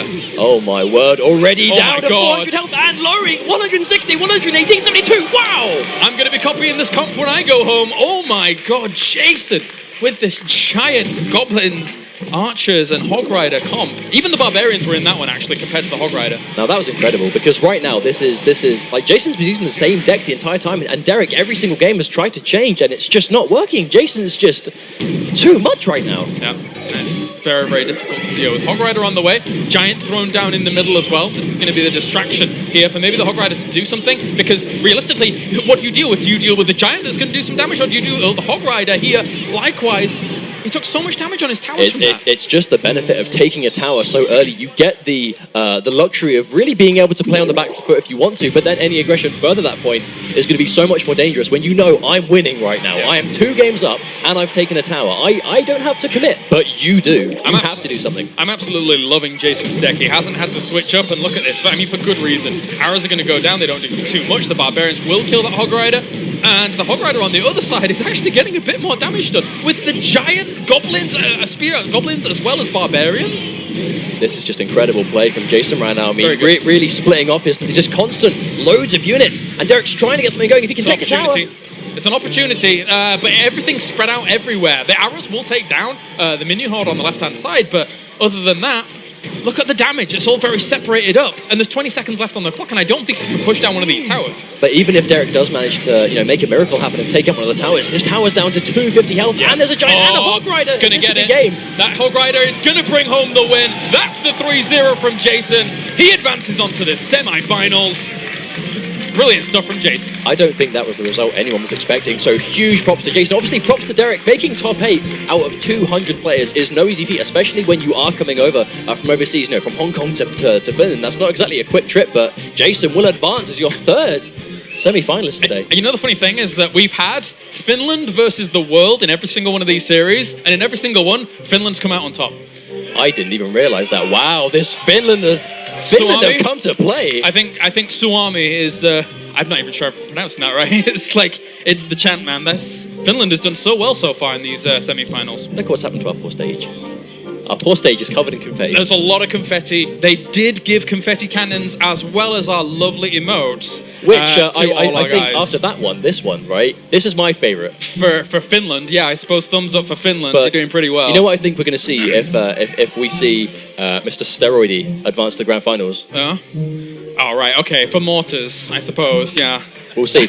I mean, now they've secured themselves €1,000. Yes. But 3,000 is going to be the difference next time, and then 10,000 to play one. Would you play Mortar for €10,000? I don't think anyone wouldn't for that money. Yeah. If you want to win, you want to win. All right, we are done up here. We're going to head off to Sean on the stage once again, who is with our winner, Jason, advancing onto the semi-finals.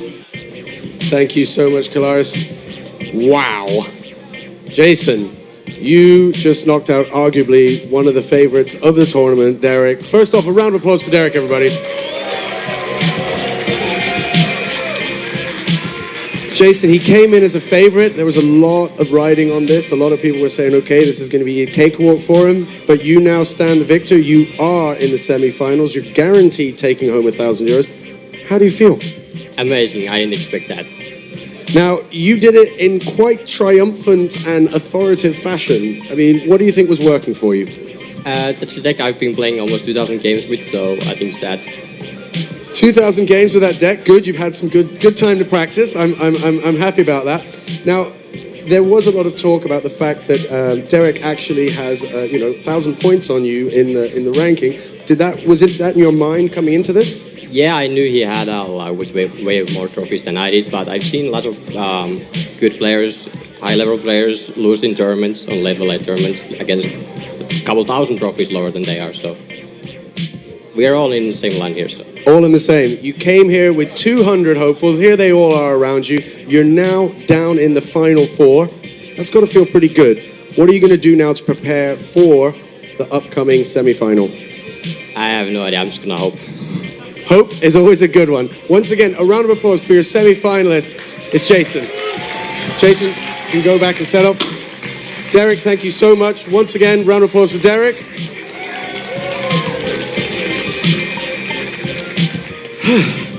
There we are. We already know 3. Let's find out who the 4th is. And for that, for the first time, we're going to have an all-Finland quarterfinal. So, please join me in welcoming to the stage, hailing from Kerava, Finland, it's Elfi.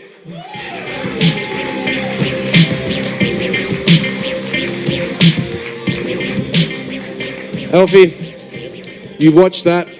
You've seen the matches. You're in the top 8, steps away, 3 victories away from being in the top 4. How are you feeling?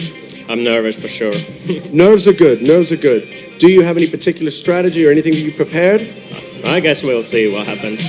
See what happens. Play it loose, play it fast. I like that. I'll let you get ready. Stay right here because we're going to do a little handshake in a second. Guys, hailing from Tampere, Finland, please join me in welcoming the stage, Johan.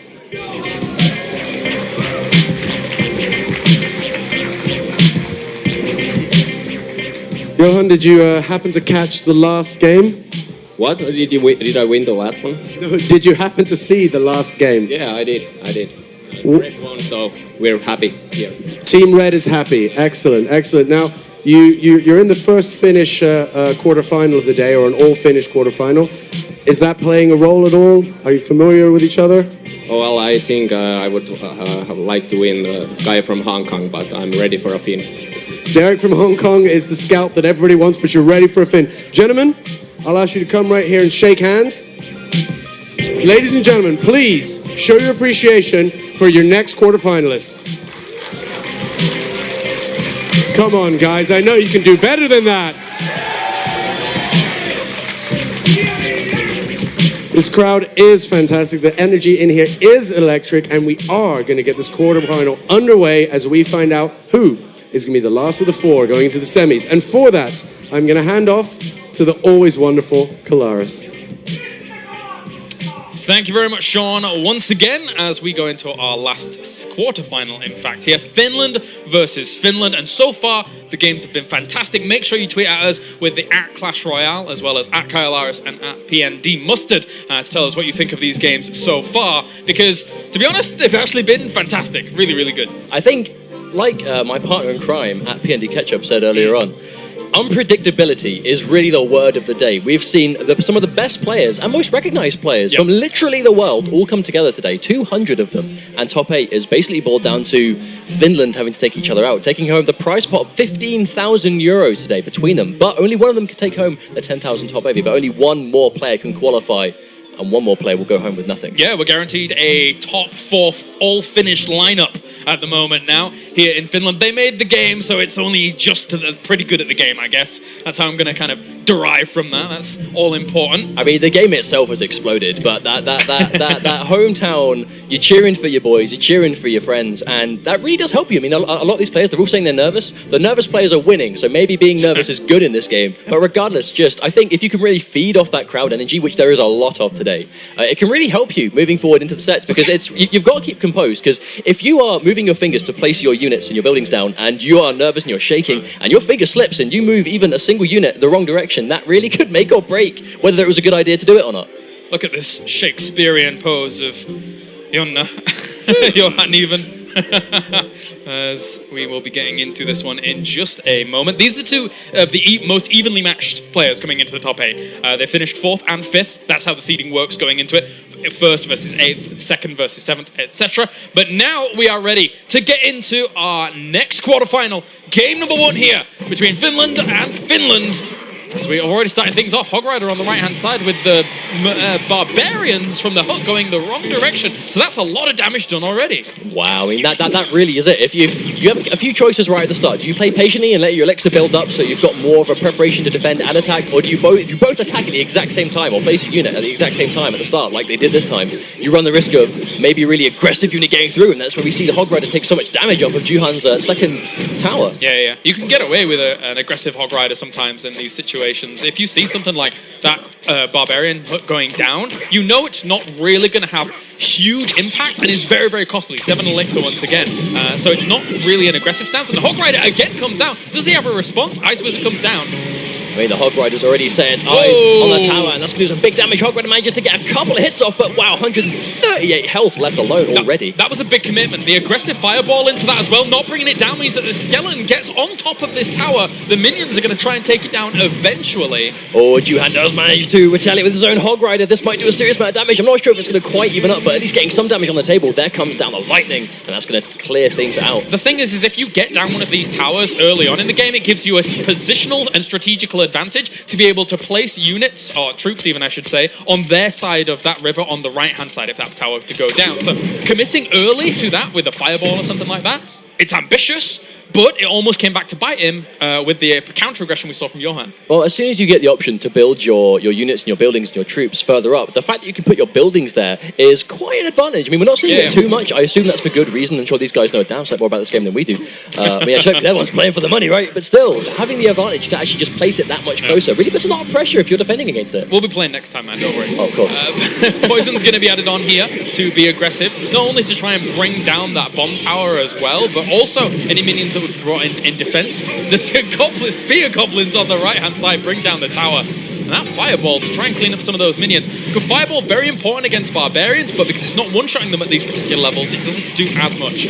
Now, a big difference between both these players right now is Elfie's putting his bomb tower down in the middle to distract the Hog Riders and distract the attacks, whereas Juhan's putting down his Barbarian hut behind his tower, so it's not distracted. He wants the units more so than the distraction advantage, but he's not getting it because he is severely down on towers right now. And of course, once that fireball hits barbarians, they're one-shot range for the tower, so that's very, very important here as a synergy statement alone as well. As he's trying to bring down this tower with 8 seconds left, I don't think he's going to get it with that poison. There's enough defense here for Elfie, and that should push him to a 1-0 lead here in this first of 3 wins. Now, that was a very steady game, really. I'd say that was really quite by the book. I know a lot of our games have been very explosive right now, very sort of back and forth, especially with use of like such rockets at clutch moments. But that was very much just tried and true standard. I know what I'm doing. I'm just going to keep doing it until the match is over, and he's up himself 1 game right now. Yeah, that was good stuff there. Good stuff. Slow and steady wins the race. But, you know, again, as we said, you know, there's more aggressive tendencies towards the quick Hog Rider, even the follow-up on the fireball on that tower, which unfortunately didn't work out in the end. But it does leave it low for later stages, so it's not... You know, it's not a catastrophic thing as long as you're able to deal with the counter push that we were mentioning before. Well, it's always a means to an end when you try and really chip down one of those towers, because it might not mean much early game, but as soon as a tower gets low health at low time left, it becomes a bit more dangerous. Too true. Too true. Now, Johan is going to be musing over what to choose next here, with Alfie taking that 1-0 lead. And I can understand why you take your time. There is money on the line now. Obviously, like the bragging rights are a huge deal. Obviously, these guys, they want to be the best. Right now, Finland has come out in force and been very dominant. But as soon as you've gone past the camaraderie of being from the same country and being, you know, brothers in arms, as it were, you're then playing for money. And that's like, okay, only one of us can take home this large chunk of it. And then you really have to... I would take my time. You know what I mean? If you have the option to wait it out and really think about, okay, I lost this game. What do I have to do next? What is it? My cards? Was it how I played? You really haven't got long to think about all that. Heard some goblins already. We're getting into game number 2. As we did have a few spear goblins on the right-hand side, counted by the musketeer. We haven't seen much musketeer so far, apart from our 3 musketeers from, of course, Arinx in the first game. I mean, it could be a mixture of different things. 3 musketeers, well, a very powerful card, very elixir heavy, so maybe that's why we're not seeing it too much. But it did a lot of damage in the first set. Musketeer alone, quite powerful in terms of range. Can do a lot of damage to towers if you let it go for a little bit too long. You can also see like a combo of like Musketeer Valkyrie is something that's very, very popular. Chief Pet, in fact, was one of the guys that kind of posted builds recently that were very, very powerful. One of the players here today, of course. Well, I mean, definitely worth giving a really huge shout out to the YouTubers that came out in force today. I mean, they did a really good job building the community. Their YouTubes are just an amazing source of information. So if you guys watching, there might be new players, do check out Chief Pat, Mole, Nick at Night. We saw Clash with Ash. Yeah, I mean, yeah, we watched them to learn the tournament, but an amazing source of information to learn this game. Yeah. Well, this is already doing all right so far, but it doesn't get too much done in the end. That bomb tower is able to clean things up with Hog Rider as going to be the counter. And that's going to be followed by some little goblins. Oh, right, it does get through cleanly. Wonderful lightning bolt. Going to do some serious damage to the left. Going to even things out a bit, but the barbarians are shuffling their way down this left lane. Bomb tower going to do a good job of doing some damage to them as it does hit in an AoE. But the Hog Rider going to jump over and go for some clean damage on the bomb tower as well. Going to run through to his next target. The question is if he gets there alive or not. Yeah, and it looks like that cleanup is okay by the Gobbos. Good job, fellas. One card remaining on Alpha. Oh, they're hungry. They're still going. They haven't had enough. They are going to go down to the tower, but going to chip away some nice damage on the tower before they do meet their demise. But Johan has two more things up his sleeve. Now, what are those going to be? He's biding his time, saving up full elixir. Now, I assume, if we haven't seen this last card at this point in the game, I assume he's got it, he's just saving it. He's waiting for the prime moment. Could be a rocket like we saw beforehand. Well, cheeky rocket to finish things off. Going into going into double elixir time now, that means that it's much easier for him to throw that barbarian hook down. But likewise, the follow-up once again here from Elphick committing to that fireball, and we're seeing that the giant skeleton coming in here to try and push on with the bomb. Oh, there we go. There's the lightning, but again, the fireball used. We've got an ice mage, we've got musketeer, Hog Rider, giant skeleton goes down, but we've got barbarians following, and again, the Hog Rider's going to take out this middle tower. Where does it go? Going to get at least a couple of hits off before it dies. Serious damage. That's a lot of damage coming out from that poison as well. Yeah, it cleans up the minion horde in the end. These two barbarians won't get too much done, but every little counts at this point. If he brings down that one tower, whilst all of this is going on, look, you can see him just focusing down the left-hand side with another fireball going in. He's really desperate to take that tower. Well, we see this, the last card Johan was saving was this giant skeleton, so it is used now. So all the cards are literally on the table right now. You see barbarians going through, goblins following up, musketeer doing some damage too. This is a big push. This is quite a big push here. He did use that to kind of clean up a little bit of it. The defensive capabilities coming out from the spear goblins. Hog Rider. Okay, I think it might get through. Oh, second bomb tower. Good stuff. Really good soaking potential. But the poisons, if this keeps up like this, poison, it's not even a huge commitment with this double elixir time, meaning that he could slowly bring that down, but another fireball over towards it. If he gets through, that's the push. That's the push. Oh, almost gets through. Johan just needs to get a few minions through. 1 or 2 hits left's going to do it. Hog Rider's coming in. Minions left. Goblins even to left. Oh, to He's got an ice mage. The Hog Rider finishes it out. Johan takes it. And that is 1-1. Now, this is a good set. This is shaping up to be really good right now because they're really close, very steady, but even that match, because it went into overtime, as soon as you get access to the double elixir, and you can be a little bit more sparing with especially your spell cards when you're using them to chip away at tower life, it just becomes really fast-paced, and there we go, 1-1. You can see, I mean, Hog Rider has always been such a popular card throughout the game's lifespan so far, and understandably so. You can see how it's utilized in such great ways. We're not even seeing any freezes coming into these later decks in the quarterfinal, but it does synergize very, very well with a lot of stuff. Obviously, the tunnel vision mentality of the Hog Rider, just coupled up with anything, it can bust through. It can bust through very quickly and unexpectedly. Well, I think the Hog Rider is just a good choice for the way these guys clearly like playing this game, because they were very much, like I said before, tunnel visioning down a single lane, but when a tower has like 500 health, 400 health, 300 health constantly, because the Hog Rider is doing so much damage with each hit, you have to be ready to defend that, and in order to defend against a Hog Rider on the spot, you have to have cards left in your hand, so you have to be really careful with what you keep, as opposed to what you put down to defend against it. All right, well, we are going into game number 3 here.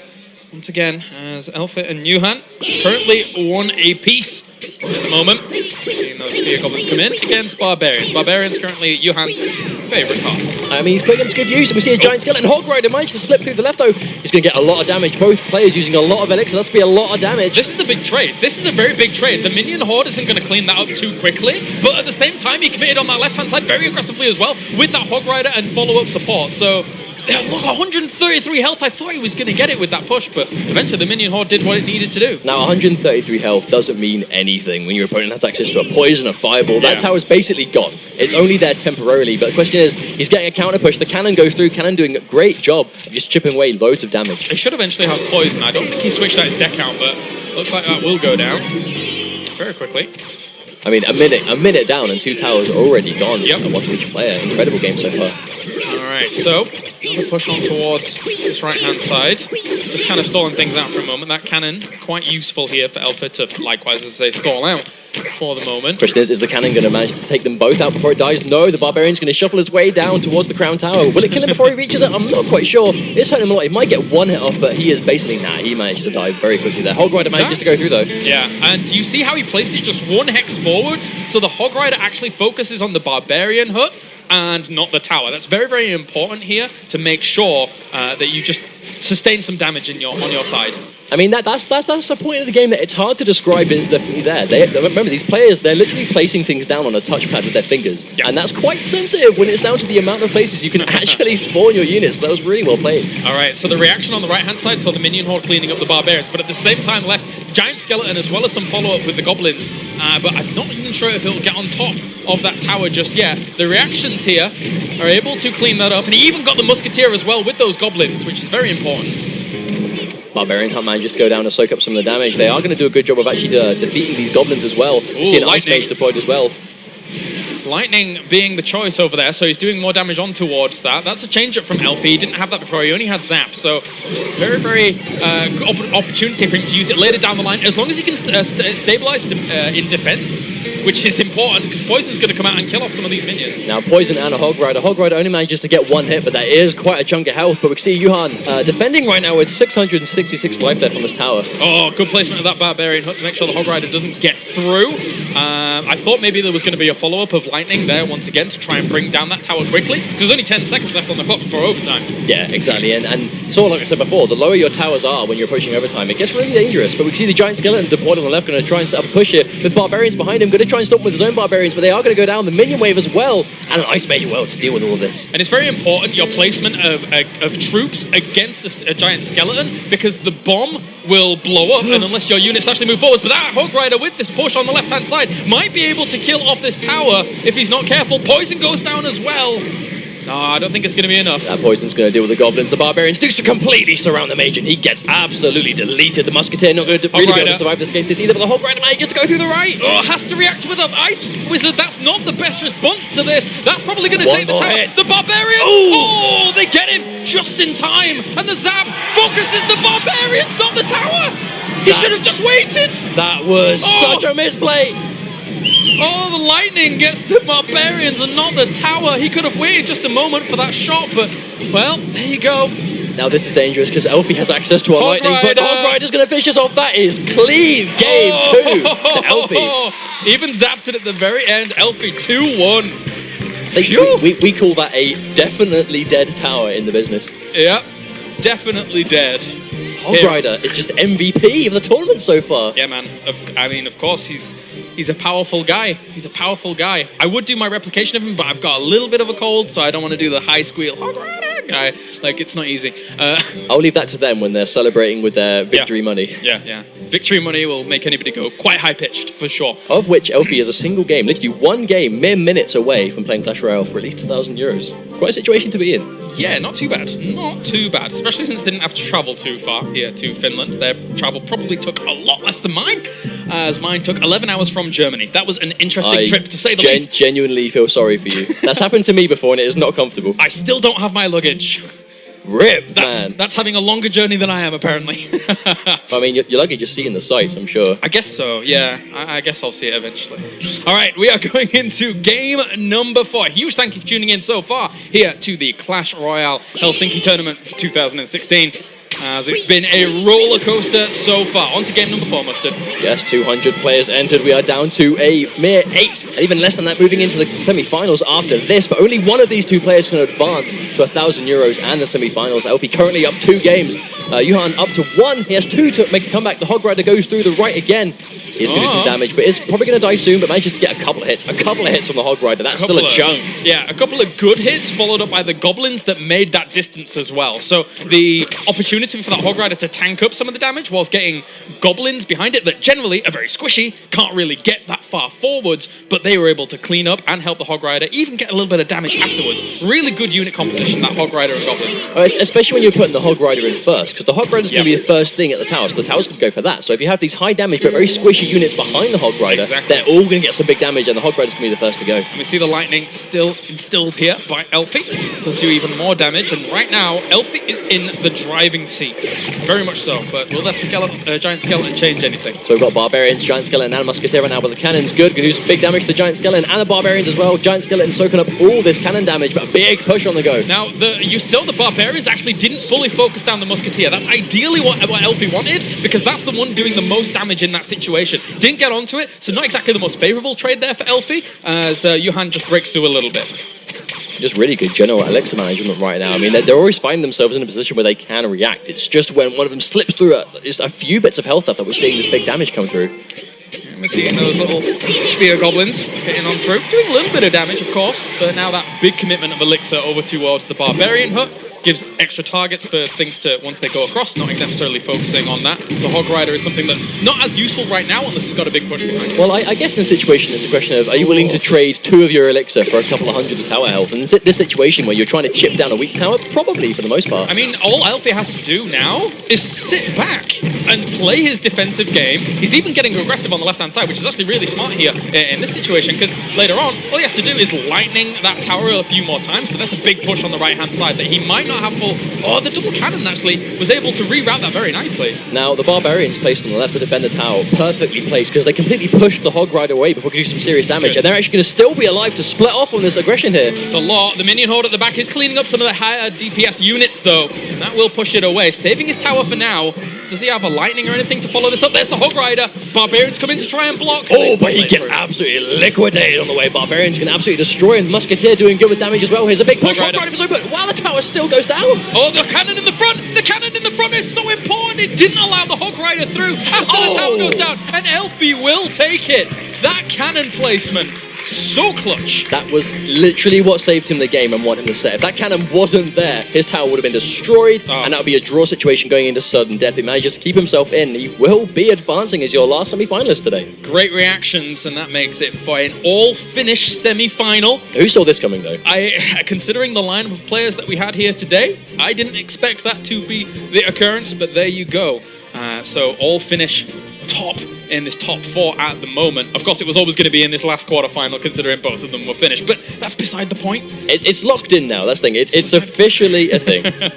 Yeah, so in a bit, we'll get to Sean with our winner, Elfie, there. But from the quarterfinals so far, what a variety of decks we've been able to see here so far, Mustard.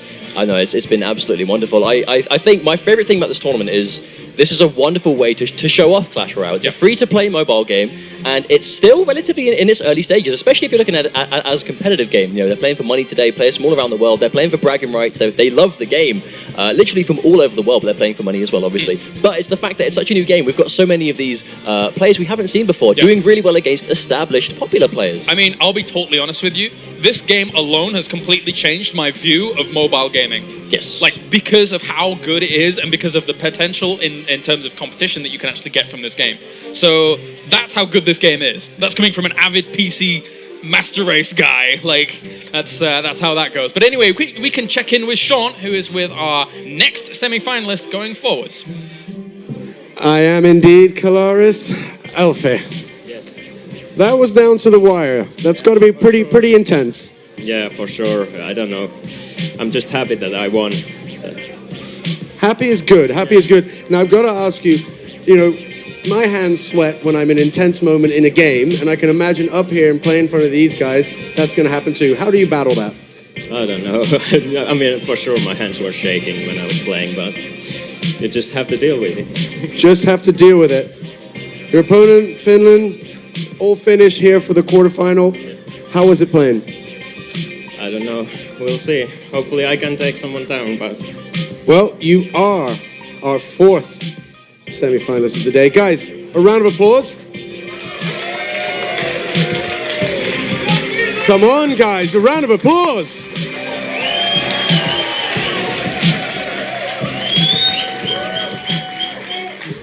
Elfie, I'm going to let you go back and start setting up. I'm sure that you want to do something. Of course, let me jump over here. Commiserations, I'm sure you're not feeling great. Anything you want to say? What? Anything you want to say? Well, I feel angry. Angry is understandable. Guys, a round of applause.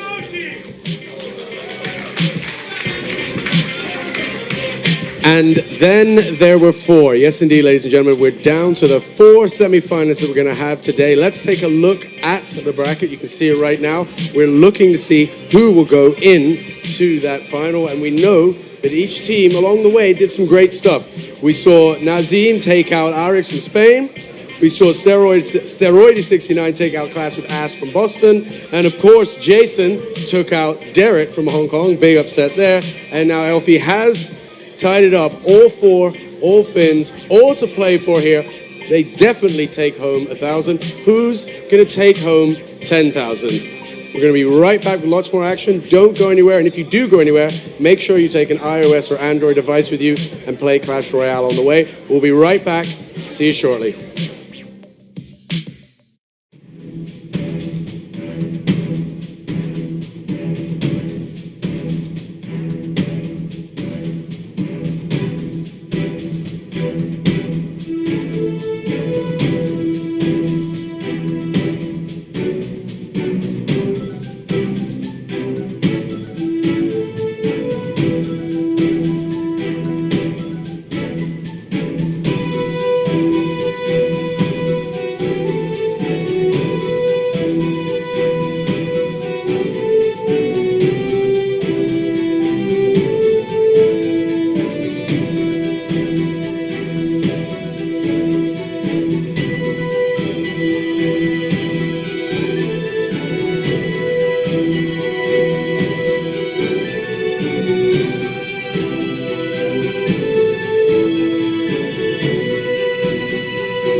Welcome back, ladies and gentlemen, to lovely Helsinki, Finland, where you join us live as we bring you the Clash Royale Helsinki Tournament 2016. Come on, guys, 200 have become 4. Are you ready? Indeed they are. As I said, 200 hopefuls entered. We've already whistled it down through the quarterfinals, which can mean only one thing. It's semi-final time.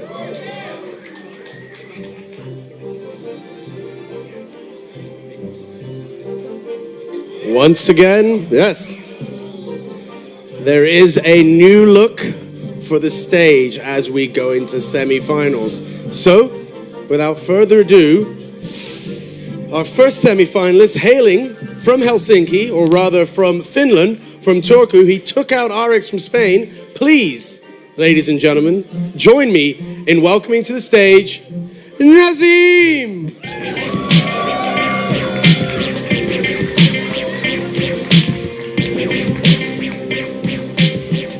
Nazim, last time you stood here, you were understandably nervous. How are the nerves doing now? It's well better. I feel much more confident, and I think I'm gonna manage this.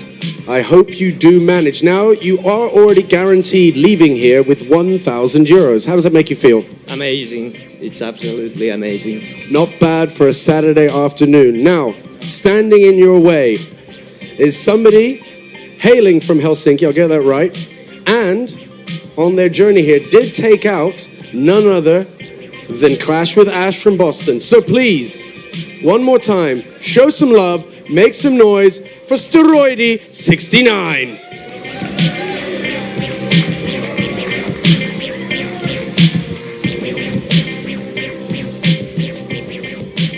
Steroidy, how are you feeling? Relaxed, ready? Well, pretty relaxed because I won 1K, so I'm good. Already got 1K, don't even have to let me say. That is good news. How do you feel about your opponent? Well, I guess he's a good opponent, and I don't know.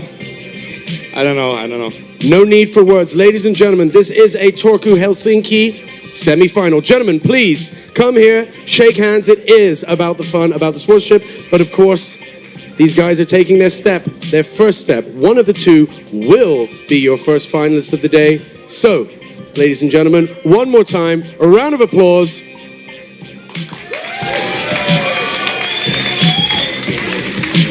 You have been fantastic throughout, and two guys that are definitely fantastic are our commentary team, so over to you, boys.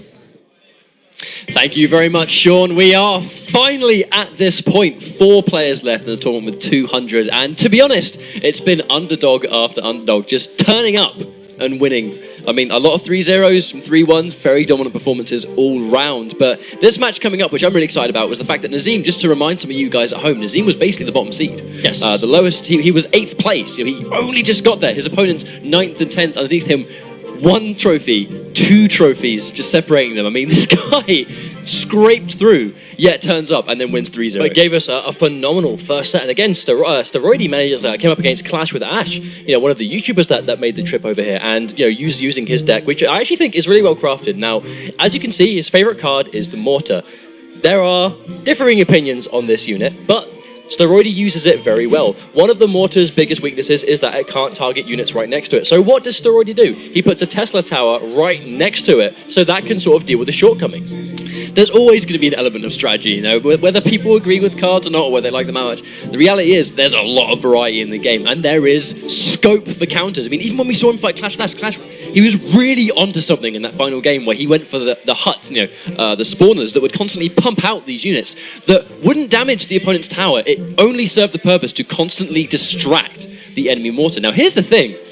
this kind of tournament setting, a lot of these guys are not very familiar with. So these things about understanding an opponent, going, I know that my opponent is going to use a mortar deck, so do I go straight in with constantly going for distracting units, or does he try what worked for him in the original game and no counter pick is necessary? Now, last time we saw Nazim play earlier today, it was a lot of counterplay. That's what we saw the most. It was just an incredible amount of just waiting for his opponent to make a move, and then he had counters ready. He's already going in for this Goblin Hut. And we see the mortar go straight down from Steroidy, but I think it is actually misses completely because of the speed on those goblins. Fantastic play. I love the idea that he's actually gone for the Goblin Hut instead, just to outspeed that mortar, and immediately you can tell that Nazim has done his homework. Yeah, Nazim is 100% ready for this mortar. He has the building, the cheaper building in the Goblin Hut to distract the mortar from shooting his towers, and he's got the lightning ready as well to deal serious damage to the mortar. I don't think the mortar's going to do much at all in this game. Okay, so, and just like that, he has the lightning ready to go, so he waits for the Goblin Barrel to appear and then goes straight in. Fantastic play right there as well.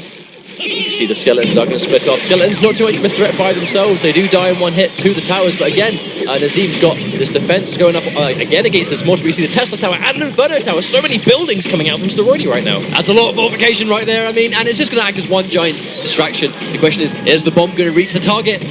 Oh, just like that, wow. Taking out the mortar, which is definitely the threat in this situation. Well, if it's a question of Tesla Tower, Mortar, Inferno Tower, the Mortar every day of the week is the one that you want to get rid of first, especially if it's in range to damage your own buildings.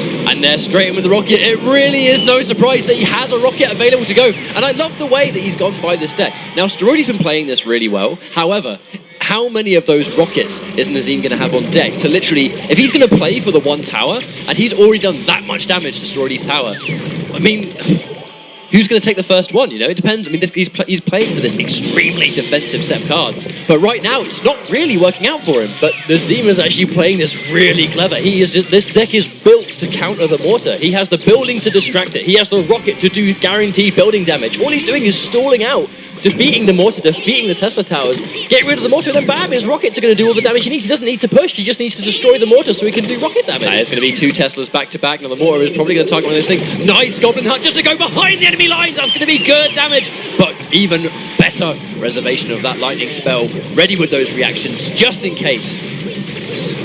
See a bit of a stalemate going on. Again, the Goblin Hut's going to take a mortar shot. Going to take one more shot. No, it does destroy itself. I think it'll be a clean shot on the Princess at least.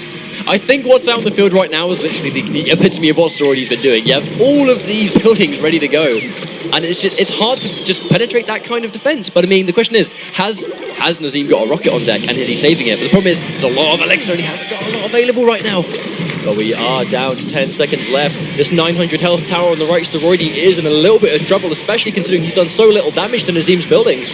Nazim's been saving a lot of elixir, and just so I can say that, going in for a push, the question is, what's going to accompany this giant skeleton? I mean, there's no way the giant skeleton's going to get through, but he's just soaking up all this damage. The Tesla tower's down, the minion's going to go down. Oh, Goblin Barrel goes through! Secret Goblin Barrel, how much damage? Has he been saving the lightning? Yes, he has! Great reactions there, ready to go. And the Princess is just going to sit pretty right there, chipping away at that of those giant buildings there. Take it out once again. The mortar is distracted because once again Nazim has saved the spawner unit there just to get through the mortar.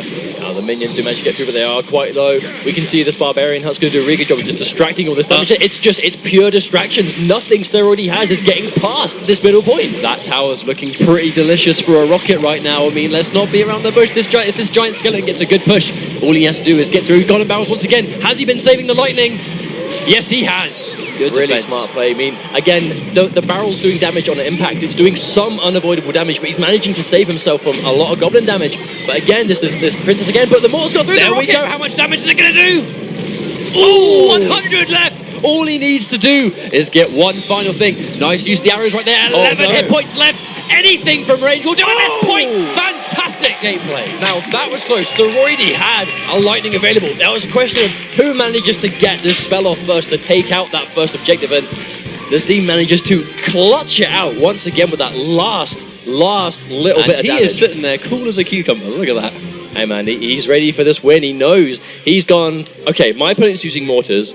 I need a deck going into this tournament that deals with that, and this is that deck. It's the perfect counter. But there's always the chance that when we had these kind of preliminary group stages where everyone played everyone for an hour and a half, like there's always the chance that when Steroidy turns up, people are like, I don't really expect this guy to have such a strong defensive mortar deck. Going into the semi-finals where or everyone here has the chance to study their opponent. I mean, there is no way that Nazim didn't study up on this guy and went, how can I craft a deck during this downtime that will just completely get around the fact that this guy obviously loves mortars. But if you main, let's say, I'm not sure what you would call it, but let's say you main the mortar deck. Let's say that really is your go-to deck. Your go-to thing is, I play the mortar and I craft my deck around this card. That is going to have a direct counter in what we're seeing from Nazim. But this is now up to Steroidy to make the adjustment, to go, okay, this isn't going to work. It was a close game. He almost got through, but that was more down to Nazim making a slight mistake at the end and dealing with the mortar. Didn't get his building off in time. The mortar did target his tower before he got his building out. But is Steroidy going to change, or is he just going to rely on another mistake? I guess we just have to wait and see. There's no way to know. And that's the thing about we are currently using the new spectator mode, which will be available in a free update coming up. So obviously we're using the spectator mode right now, but one of the things is we cannot see the card in the opponent's hand. So that opens up for a lot of speculation. We can see the cards they've played in this match, and we can see their entire deck once they've played everything in that deck in the match, but we cannot see what's in their hand or cards they haven't played. So you guys and girls at home watching are just as in the well, I guess mystery as we are. Now you can see there's some buildings put up almost immediately, and that's one of the benefits of this Tesla Tower, is that it's kind of hard. It only dishes out damage when there is something in its vicinity, right? So it can actually kind of sit there pretty, sitting quite safe. Now, what we saw in the last game was the fact that almost immediately Nazim has gone, yes, obviously stick with his deck, but he's going to stick to this idea of just constantly going for the squad units. Now, Steroidy has been quite reluctant to go for a mortar. He might not necessarily have one. Has gone for the Hog Rider. I do believe this is the first time we've seen him go for this deck. Now, I think we may have seen Steroidy completely abandon this mortar tactic. I'm not sure how much his old deck was purely crafted for the mortar, we can see. But I mean, I bet we haven't seen a mortar this game yet from him. That's one of the smart plays that we tend to do. Already going in, the skeleton is distracted. Now that's one of the combinations, and again saving that lightning spell every single time, remembering that he has a goblin barrel ready to go. So I mean, there's no reason you would change that instant piece of damage. Really smart there from Steroidy just to keep that card in line, ready to go. But I really like this adjustment to the Hog Rider, because we've actually seen the Hog Rider make a lot more of an impact in today's tournament than we have seen the mortar. So the Hog Rider definitely a tried and true force to be reckoned with today. Nazim got a lot of mileage out of that Hog Rider as well, though, in his original set of the quarterfinals, so he's going to be familiar with that card. Oh no, a bit of a waste on the lightning by Nazim. Tries to finish off the Tesla Tower, but it will die naturally, so a bit of a waste of elixir, unfortunately. Hog Rider's going to go straight and try to get out. I'm not sure if that was a freeze. Nice, once again, that's a really good combination, that freeze and the Hog Rider. Going straight, he's going to get some of that poke. Down depends if the Princess is going to get one shot. He's going to get at least one hit right there. Kind of shaving that tower, not doing too much damage, now, but once again... Like I said before, we're using this new spectator mode, this observer mode. We have seen Steroidy has played every card in his current deck. No mortar to be seen. He's completely abandoned it. I like that play. I mean, trying to show that he has other things ready to go. And also the fact that he can change deck when Nazim is locked into a deck that is entirely built to counter mortar. Oh, the fireball's gonna... Wow, it's gonna hit both the hut and the tower for a nice amount of damage. But we can see this spawner tactic from Nazim. He's got a goblin hut and a barbarian hut. Hog Rider goes down, but he's gonna go straight for the... No, it's gonna go straight for the tower. He's gonna cleanly get through. This could be a dead tower on the left if we don't see retaliation. There's a lot of push going in right now. Going in with the freeze just for good measure. Oh, wow. And he gets a very crucial rocket. But I don't think it's enough! Single goblin running straight in there, getting that secret little hit to take out that first tower. It's already a great situation. Has he saved the lightning? That's the question. Yes, he had once again. I mean, I would be very surprised if we ever catch him without that lightning ready to go. And just for that situation, not overcommitting, saving the lightning, keeping his elixir ready, and he can just play on that one tower. Looking really good for Steroidy right now. Oh, 80 health left, didn't do enough damage. Hog Rider goes down. That was a good game from Steroidy. That was clutch. I like the adjustment. I really like the adjustment, showing that it's not all about... I mean, yeah, he's got a mortar deck ready to go, but right there you can see he played every single card in his deck. That lone and there goblin, was though. That lone goblin. He just needed one more, didn't he? He just needed one more troop just to get taken out. But that goblin going to sneak in there and do a cheeky little backstab on that tower, taking out that last little bit of health. That was no backstab. That was... He was brash, went straight up to him and went, all right, mate, let's go. You and me building, and the goblin won. Now, the question is, in this situation, I mean, once again, I would be very surprised if we don't see some kind of switch, because Nazim went straight in there and understanding that, Steroidy was going to go for a mortar deck, and then that's kind of the thing about this tournament saying, where we're playing first to 3 games, where the option to counterpick the opponent. You know, for those of you that may not understand the whole idea of counterpicking, it's taking the time out to look at what you've lost to. And this actually applies to loads of games. Looking at what you lost to and having the luxury, having lost that next game, to change something up to give yourself a little bit more of an advantage. You know, that's what happens when you lose games, and there's no exception. That's why game 1 in a set, while even though you've got potentially, you know, extra games behind you, let's not forget they are playing first to 3, so best of 5 set, first to 3. So winning that first match, even though you've got all those games behind you, gives you the luxury of being able to be the first one to counterpick should you lose beyond that. So we can see a very defensive start here from both players. No one's overcommitted to anything. Sometimes we can see potentially early hog riders and stuff. But for the most part, these guys will just sit there. Speaking of early hog riders, he's going to have to go. And unfortunately, does actually commit to just having the Ice Wizards on the right-hand side. Double freeze right there. Oh, wow, they froze each other. Wow, really interesting stuff. Hog Rider is going to lose. Now, that was the important thing. The Hog Rider had to die. That was why the freeze was put down, was because, okay, if this Hog Rider is let loose, my tower is in serious trouble. Valkyrie's going to run in and completely get taken out by that minion unit right there. It's a bit of a mirror match on the left-hand side. Getting the lightning just to get a little bit of damage on the tower. Now, nice stuff. One low minion. That really isn't going to do anything. It's going to get shot once by the tower and see you later. Farewell. Okay, so we have gone back to this kind of defensive situation. Both guys opting to kind of save up some elixir and maybe wait for what the other guy's going to do, or save up for some kind of big push. Well, let's see what they've already played. We can see both of them have the standard goblins, both of them have the minions, but they have a little bit of differences. We can see the first Tesla tower deployed from Steroidy. Definitely seems to favour this building, it seems. It's definitely an effective building, just kind of sitting there pretty in the front. Hog Rider running in right as the Valkyrie gets spawned. And I like the defense there, waiting for the Inferno unit. Once again, that's the strength of the Inferno Tower, is that it's single damage and extremely high burst. So these slightly high hit points, but single damage, high damage targets will get melted by the Inferno Tower. I mean, just look at that. It does so much damage. Yes, it does passively lose life over time, but still, just the fact that it's there, it's distracting the big units, and it's doing so much damage to them before it dies itself. Both players going to lose their buildings at this point. I like the idea, just poking out there with the poison, just to get a little bit of damage there on those barbarians to kind of sort of quell their offense just a little bit. Takes all the barbarians down to about half, but there's a lot of units going through. The minions are going to be deployed to defense. The lightning is good, does serious damage to the tower, but the barbarians get through the freeze. The barbarians are going through, big damage. Wow, this tower is going down, getting chunked. Lost at least about 4 to 5. That is a really good amount of poke right there, especially now we have 60 seconds left on the clock. The question is, what's the next play? Double elixir has been activated, but there's 60 seconds left on the clock, so a lot of scope for aggressive and very fast-paced play. Speaking of aggressive, we have a Hog Rider paired out with a couple of goblins. Good to go. That's going to do quick damage right there. So that he's going to completely ignore them. The Hog Rider's going to run up behind. This could be it. Good use on the freeze. Double freeze once again. Shades of the beginning of the game. Rears its head.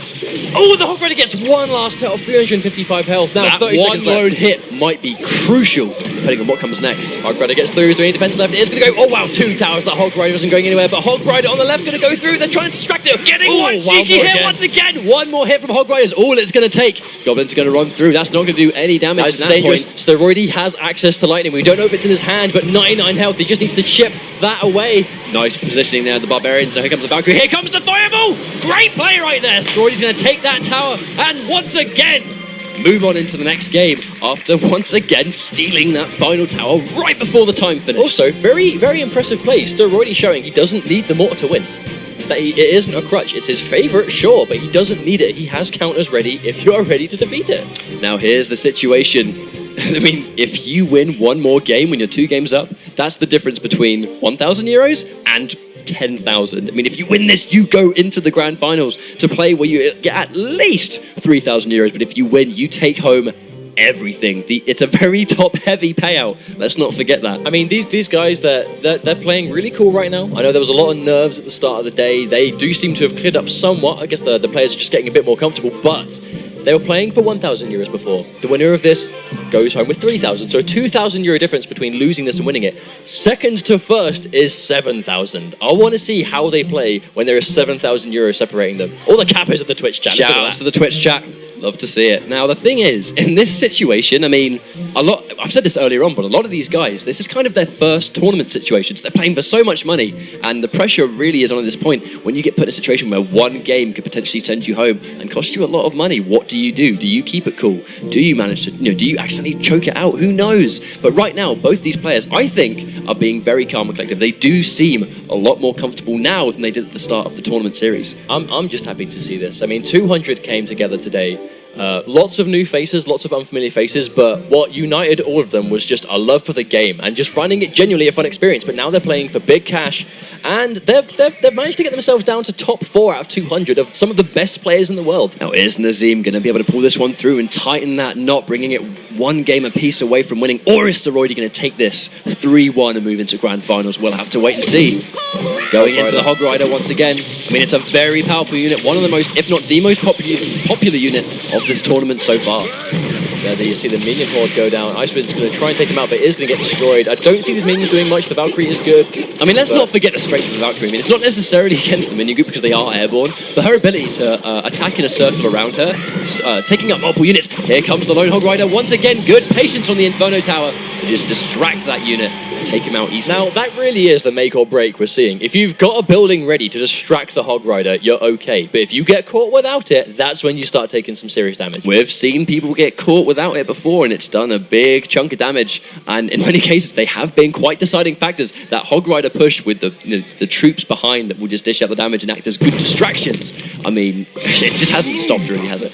See Nazim setting up a push again with the Ice Wizard, but we see the Goblins to the left. Not quite sure how much damage they'll do by themselves. Maybe just a distraction. Not quite sure what that was about. Sometimes it might be a way to potentially bait out arrows to see maybe Nazim has some arrows good to go. Maybe it's just clearing the unit and just making some space. But going in the Ice Wizard, is he going to get one hit? Is going to get one lone hit? But unfortunately going to get erased very quickly with that minion army. But and manages to chip down a little further. He's doing a little bit of damage infrequently to the tower, but slowly but surely it is going to add up. And especially when it's coming from a Hog Rider, or then again, we've got a Hog Rider and Barbarians going to the left. That's a chunky offense right there. They're going to go in, try and take out those minions. Nice freeze just to pause those units right there. Very crucial, the fact that he had a Hog Rider and some chunky Barbarians running along with him. Great use of the freeze just to stop that offense dead in its tracks. That was really good. Minions are going to go down. The Valkyrie manages to take out the tower, but again, Steroidy is going to keep himself in this game, going to take them out before they do any tower damage, and we see a Tesla tower go down again. This is where things are going to get crucial. Double elixir, 60 seconds left before we go into sudden death, and it's going to decide one tower could send either of these guys into a bad situation. Oh, Hog Rider goes in close, goes straight past the Barbarians. The poison's good. I like the idea of accompanying him with the poison, going in with the freeze as well. Good defense. That's going to do a good chunk of damage right there, and it's going to even things out quite nicely on both towers. Now Nazim is sitting in a good situation. Good Inferno Tower to distract the Hog Rider, otherwise that push would have been for nothing. Going to slowly but surely take away some damage from both of them. Left tower sitting at 1300 for Nazim is doing a good job of just chipping this down. Inferno Tower is still there, so he's going to save himself from a push for at least a little while. Steroidy's definitely on the back foot right now. He has a lot more work to do, but once again, one good push, one crucial little mistake could decide everything. Battle ends in 10 seconds. We probably are definitely going to go into overtime. Nice use of the poison just to quell those offensive units. That's going to do good damage to basically all of them. Valkyrie's going to run in there and do some good circle damage around as well. Now, I feel like the poison was a great choice, because look at the amount of damage that did. He managed to get max poison damage on multiple targets. Here comes the Hog Rider running in, but the test tower's going to use up. Oh, nice freeze! Once again, that tried and tested combination of the freeze and the Hog Rider, but both players using their freeze. So once again, we're going to find ourselves at a stalemate. So freezing on reaction to your opponent's freeze surely is a way to go, no, this freeze isn't going to work. My freeze won't do much, but at least it's going to stop you from getting anything off it. It's just a complete definition of a stalemate. Good use of the Inferno Tower. Once again, that's going to do good damage. Once again, these guys are doing very similar plays to one another. I mean, that pairing of the Goblins with the Hog Rider, I mean, it does so much work. The question is the Hog Rider going to take out this tower before he dies? He's going to run straight through. He is going to go down. He's going to save himself some damage, but we see this Wizard doing AoE damage. There's Ice Mage doing huge damage to these Barbarians. I don't think they're going to get to him before he manages to kill them, especially with the Valkyrie behind him. I really want to know what this final unit is that Steroidy has good to go. We're yet to see it, but Nazim has played every single ounce of his cards, and as you can see, hasn't got a fireball, hasn't got a rocket. He has to push. I was about to say, he hasn't used this final card. It's either a rocket or a fireball. So big damage manages to try and stall. I like the idea. Stalling with the lightning to potentially build that final piece of elixir to get that freeze on deck. He's still going to get some poke and is still in a bad situation. But I think that freeze was everything. Now that was good damage. Considering Nazim is still sitting pretty at max health on his towers, he is in no danger here. But if Steroidy can at least manage to last a minute and 40 seconds, even if he manages to get some tower down or but keep his towers alive, he might manage to make this game a draw. Here comes the Tesla Tower. That is, once again, going to act as a good distraction. He just has to stall for a minute and a half. Good use of the Barbarians as well, but the Valkyrie is going to take out a good amount of damage because, again, she attacks in an area around her. Now, I feel like that may have been a preemptive freeze from Nazim because he now doesn't have it, and a Hog Rider's in. There's no freeze and a Hog Rider charging on the left-hand side. Wrecking Crew coming in on the left-hand side, trying to do as much tower damage as possible. Good defense on the poison. That's going to do big damage to every unit going in. Okay, so the poison was used defensively that time. Nazim manages to keep his tower alive, 1700 health, still a 1000 health lead on Steroidy's left tower. But if Steroidy can hold out for 60 more seconds, he might be able to make this game a draw and keep things the way they are. Nazim just needs one good push. I mean, a couple of decent strikes on the Hog unit, and that 710 damage tower, we'll get the sentence out eventually, is going to go straight out of there. Now, Hog Rider's going to be dead. There's the freeze to stop it from taking too much damage, but the tower itself, the Tesla tower, going to take things out. The poison good, going to do some chip damage on all these units. The Goblins go down. Tesla tower might go down to it. Tower's taking a lot of damage too. Barbarian's taken, but there's the Hog Rider, but the Inferno tower, again, so ready. But he is going to go in, freezing the Inferno tower, reserving a good amount of health. But once again, I do think the Hog Rider is going to get taken out before he goes in. And again, we have the AoE damage of the Ice Mage. Counter-attack. Hog Rider goes left. The freeze has been used, but there's a Tesla tower again to distract the Hog Rider. The Goblins, that freeze is good. Going to take out the Tesla tower. If he can get this tower and get one more hit on this tower, he has a charge straight through. Who knows? He isn't going to get a crucial hit. This is going to go down to 5 seconds. In this situation, I don't know. I don't think it's going to be good because the thing is, Nazim does not have any specific range damage that he can just put on a tower. In that situation, if he had a fireball, if he had a rocket, especially if he had a rocket in that situation, I mean, that's what Steroidy was doing in those preliminary games, right? Saving his rocket for the final moment. Now, they didn't have anything. The true heartbreaking moment at the end of that game was if Nazim's Hog Rider got one hit on that left tower, the poison would have been enough to finish it off. That was so close. But Steroidy manages to play from the back foot literally all game and managed to draw it out to a draw. And now they're back at square one. It was an interesting style of play. It's no mystery right now that Steroidy has a very defensive style. I mean, some people will opt to build for giant pushes, some people will opt to build for tower defense.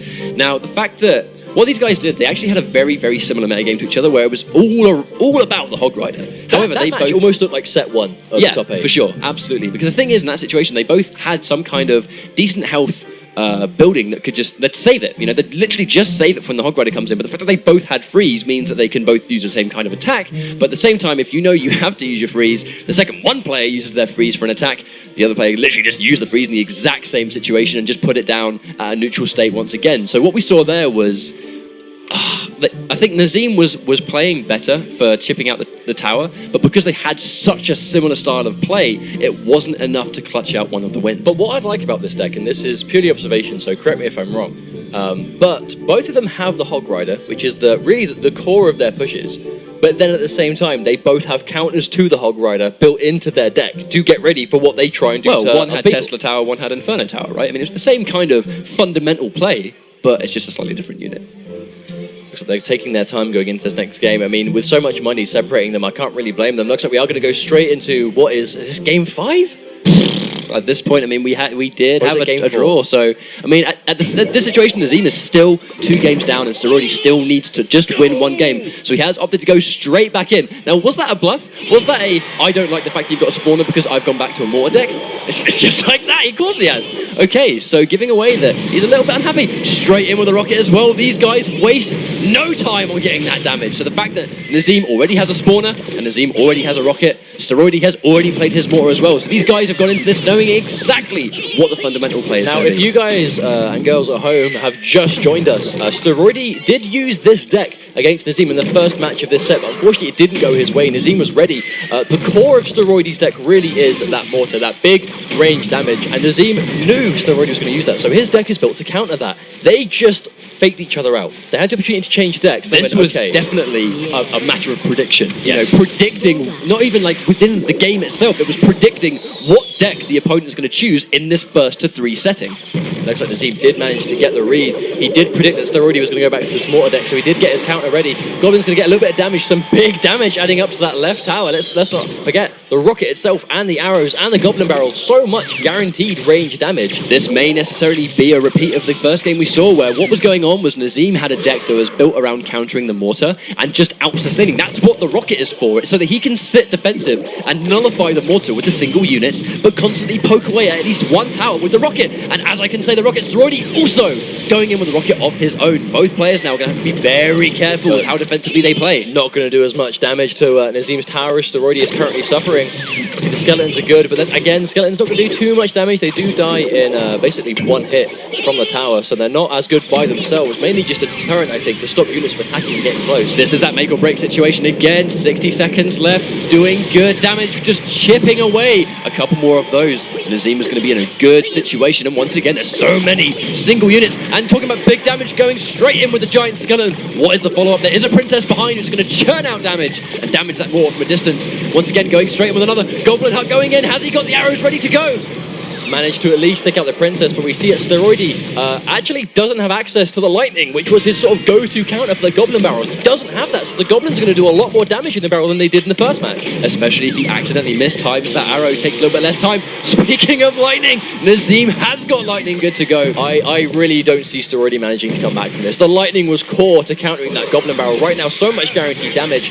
I don't think Steroidi's going to really be able to get some serious damage on this tower in the 10 seconds to go. At this point, there's the rocket! How much damage is going to get going straight here? 401 straight into that! 3 seconds left. That rocket, unfortunately, it's not going to do much at all. Nazim brings it back. This is our first situation of this tournament where it's come down to the final game. Now, we mentioned in this set counterpicking. Nazim is in a strange situation now. He managed to make the read. He changed his deck after the draw because he predicted that Steroidi was going to go back to this mortar deck. He is now locked in. I guess unless they draw possibly, he's now basically locked in for this next game to use this spawner. But once again, what we saw there was a deck that was built around countering the mortar just in case Steroidi called that bluff and went straight back to his original deck. Nazim's read on that was extremely correct. However, they're cheering him on. But in this situation, we know that when Steroidi made the change, he won very comfortably. There is one game left. Does Steroidi go back to what he won with originally to counter the counter? Or does Nazim remember it, make a couple of notes, and try and put it through? I mean, there's so many things going on right now. There is so much more to this game than you might think. This is a lot more than just taking out 3 towers, let me tell you. I mean, I said it earlier on, but the best of 3 setting where you can counterpick, you can think about things, you can think about how the guy's going to build the deck. It's not just the game, it's outside the game. You have to read your opponent his reads. I mean, you have to read his reads. Nazim did make a really good read in that game by going, I think you're going to go back to the mortar deck, so I'm going to go straight back in for the counter. He could have been wrong. He could have been wrong in that game, but he wasn't. However, now, it's pretty much has definitely confirmed the deck. You can see his hand is shaking. This guy is very nervous.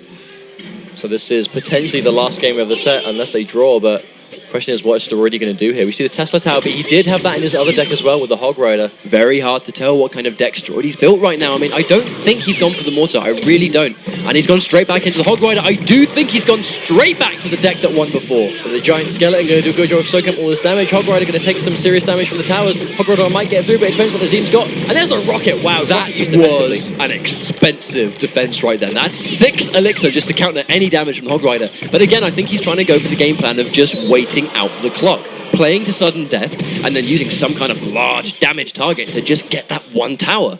Nazim's left tower taking a little bit of damage. I mean, we're a minute into the game right now and only down about 350 life, so it might not seem too bad now, but we'll see how that seems a little bit later on in the match. But we know almost immediately there's 2 different spawners, a Giant Skeleton and a Rocket, and a good fireball once there. So we know, again, that playing defensively might be slightly harder for Steroidi than it is for Nazim, because Nazim has higher single target damage with those spells. That was a really good lightning, though, just to do some serious damage. I mean, again, he's already managed to take a couple hundred off and almost even things up just on that alone. Going in for that little minion army right there just to handle this barbarians, going straight in. The princess going to take out good damage. I mean, good AoE damage. Oh, there's the freeze. Steroidi's going to take out this barbarian. The princess, wow, has managed to be saved. Nazim's clutch arrows to keep her in the game. She's very low on health. Sending good data to Steroidi right now, though, understanding that he also has arrows good to go, so he's going to be able to plan his next advance very carefully. Here come the goblins. I mean, they're not going to do a huge amount of damage by themselves, but they're going to shave off just a couple of little bits of hit points right there. Couple of hundred, that's not so bad. I mean, slowly but surely, a couple of hundred damage here and there is going to do it. Now, whoever wins this game moves on to grand finals. There's a minute left until we double the elixir. This is a very nerve-wracking situation for both of these players. You find the elixir's literally just been doubled. It's a minute until overtime. We see the Hog Rider going to do some damage to the Barbarian Hut, but the Hog Rider might not manage to get through this time. I think that was really good placement by Nazim to keep the Hog Rider off, and the Barbarian Hut again to keep things in. Putting the Barbarian Hut next to his weakest tower, very good call. Going to do good damage to every single unit right there. The Giant Skeleton is very unlikely to reach that tower, especially so much range. Oh, but do I speak too soon? Using the lightning to shut down any of that defense. No, the minions managed to fly out of the range. Oh, a few of them will get taken out. Sayonara, you are gone. The minions will definitely get taken out by the tower, but will the Barbarians get through? Princess is good. The Hog Rider, this is a big push right now. Using the rocket, saving it. Good situation right there. It's going to do good damage anyway, but once again, saving that rocket for that situation. Here comes the push with the Giant Skeleton. This could be the push that moves Nazim through into Grand Finals. This amazing aggression by Steroidy, but just keeping calm and collected as Nazim keeps himself in. The Goblin Barrel saved till the last minute. Going to chuck on the left. I don't think so. There's nothing to defend. The Goblin's going straight in for the lightning right there. And that was that tried and tested combination of the Giant Skeleton and the Goblin Barrels getting good damage, but here comes sudden death. One more tower is going to decide who moves on into Grand Finals. What a game we have, finishing into maybe going into our first Grand Final. Is so close. Left tower weak on both of them. They're really going to have to pull something magical out at the end. Princess is making her way down. Double the spawner. I mean, that's a lot of pokes. She has to handle that immediately. Good use of the fireball. I agree with that. Just get rid of the danger immediately. Giant Skeleton is good to at least soak up. Well, at this point, if Steroidy's got the Hog Rider, Barbarians are down. Does the Hog Rider follow? Now, let's not forget as well, Nazim has got a rocket. If he gets a good damage, good use. Here we go. This could be it. 500 health to go on the left, but Steroidy hasn't used his Hog Rider in a while. I'm sure he's got it ready. And we also know that Nazim might have a rocket ready to go just to put on that piece of pressure, but I like the fact that he's not spending it too aggressively just in case we see this Hog Rider push. There's the freeze! I was going to call it! They're already ready for it, but the Hog Rider actually is getting pushed around. The Goblin Barrel is good. This Hog Rider is no, but the lightning takes them out. This is so close! The Princess is going to do some damage if Steroidy's not ready to counter her. 531 on Steroidy, 546 on Nazim. Here comes a big push. Minion Army and the Hog Rider. Here we go. This could be it. Oh no, the Hog Rider is looking, and he is going to take the tower. Oh, not left just yet. The rocket's going to go in with that fireball. He's going to take out that tower. What a fantastic play there from Steroidy. Going straight in. He's going to move on into Grand Finals. What is up with Steroidy saving all of these spells in just the nick of time? He is so on the back foot all the time, but he doesn't lose it. He doesn't throw these cards away. He keeps them for a rainy day, and it always rains, and he is always ready. He is your first Grand Finalist, guaranteeing himself 3,000 euros minimum. How many of these ridiculous plays are we going to see? It's all coming from Steroidy as well. Huge props to Nazim, though. Absolutely phenomenal play. Probably the best set we've had so far today. That was the set of the tournament. Can we just get a round of applause, guys, for these guys bringing it out today? 200 of them came, and these made top 4, but 3-2. Wow. I mean, and one went down to a draw, so I mean, it was more than that.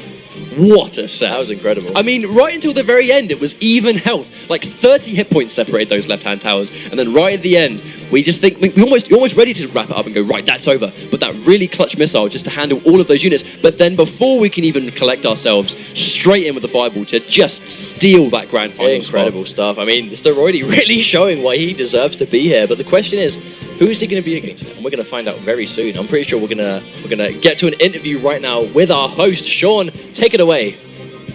Wow, Steroidy, that went right down to the wire. It must have been, I mean, it was nerve-wracking to watch. What was that like to play in? Well, the opponent was just amazing, and like 3-2, and I had like he could have just rocketed me and I would lose. This is just amazing, and I actually played something else than Mortar, so I guess crowd likes me more now, not like last time. So I can confirm that no matter what, you're going to be taking home 3,000 euros because you are our first finalist. Ladies and gentlemen, a round of applause for Steroidy69. Wait right here, so I'll be right back.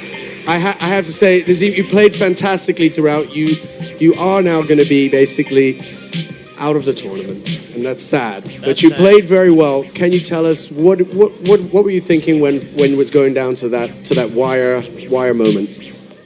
Well, I wasn't expecting that Hog Rider at all. It was really good. It was really good. Ladies and gentlemen, round of applause, of course, for Nazim. Steroidy, anything you'd like to say before the next matchup? I'll try to I'll try to play less mortar. Play less mortars. There's some support for the mortars out there. I'm just kidding. I will. The mortars might stay in, the mortars might go out. It'll be a contended subject. I'm going to let you guys go away. Thank you so much. One more time, a round of applause for these two semi-finalists and, of course, your first finalist. Come on, guys. I know you can do better than that.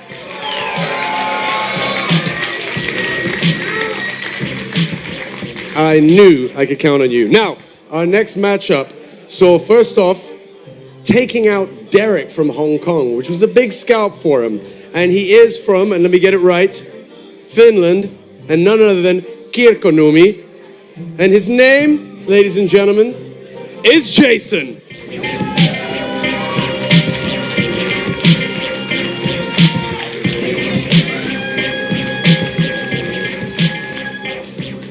Jason, here you are, semi-finals, 1 foot potentially into the final. You watched that match backstage. What did you think? It was really close. One mistake and it was over. One mistake made it. Any predictions now for your game that's coming up here? How are you feeling? I have no idea what's gonna play. I don't know how well my decks are gonna counter him, but we'll see. You're prepared? You're ready? I'm ready. I'm ready. Excellent. Bear with me 1 second. We are going to be bringing up our other Finnish contender coming from Kirava. And I hope I said that right. Ladies and gentlemen, please make some noise for Alfie.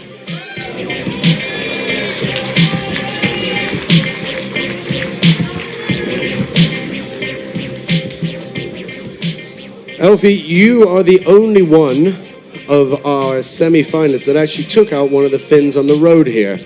Does that give you any kind of strategic advantage going up against a Finn now? No. Absolutely none.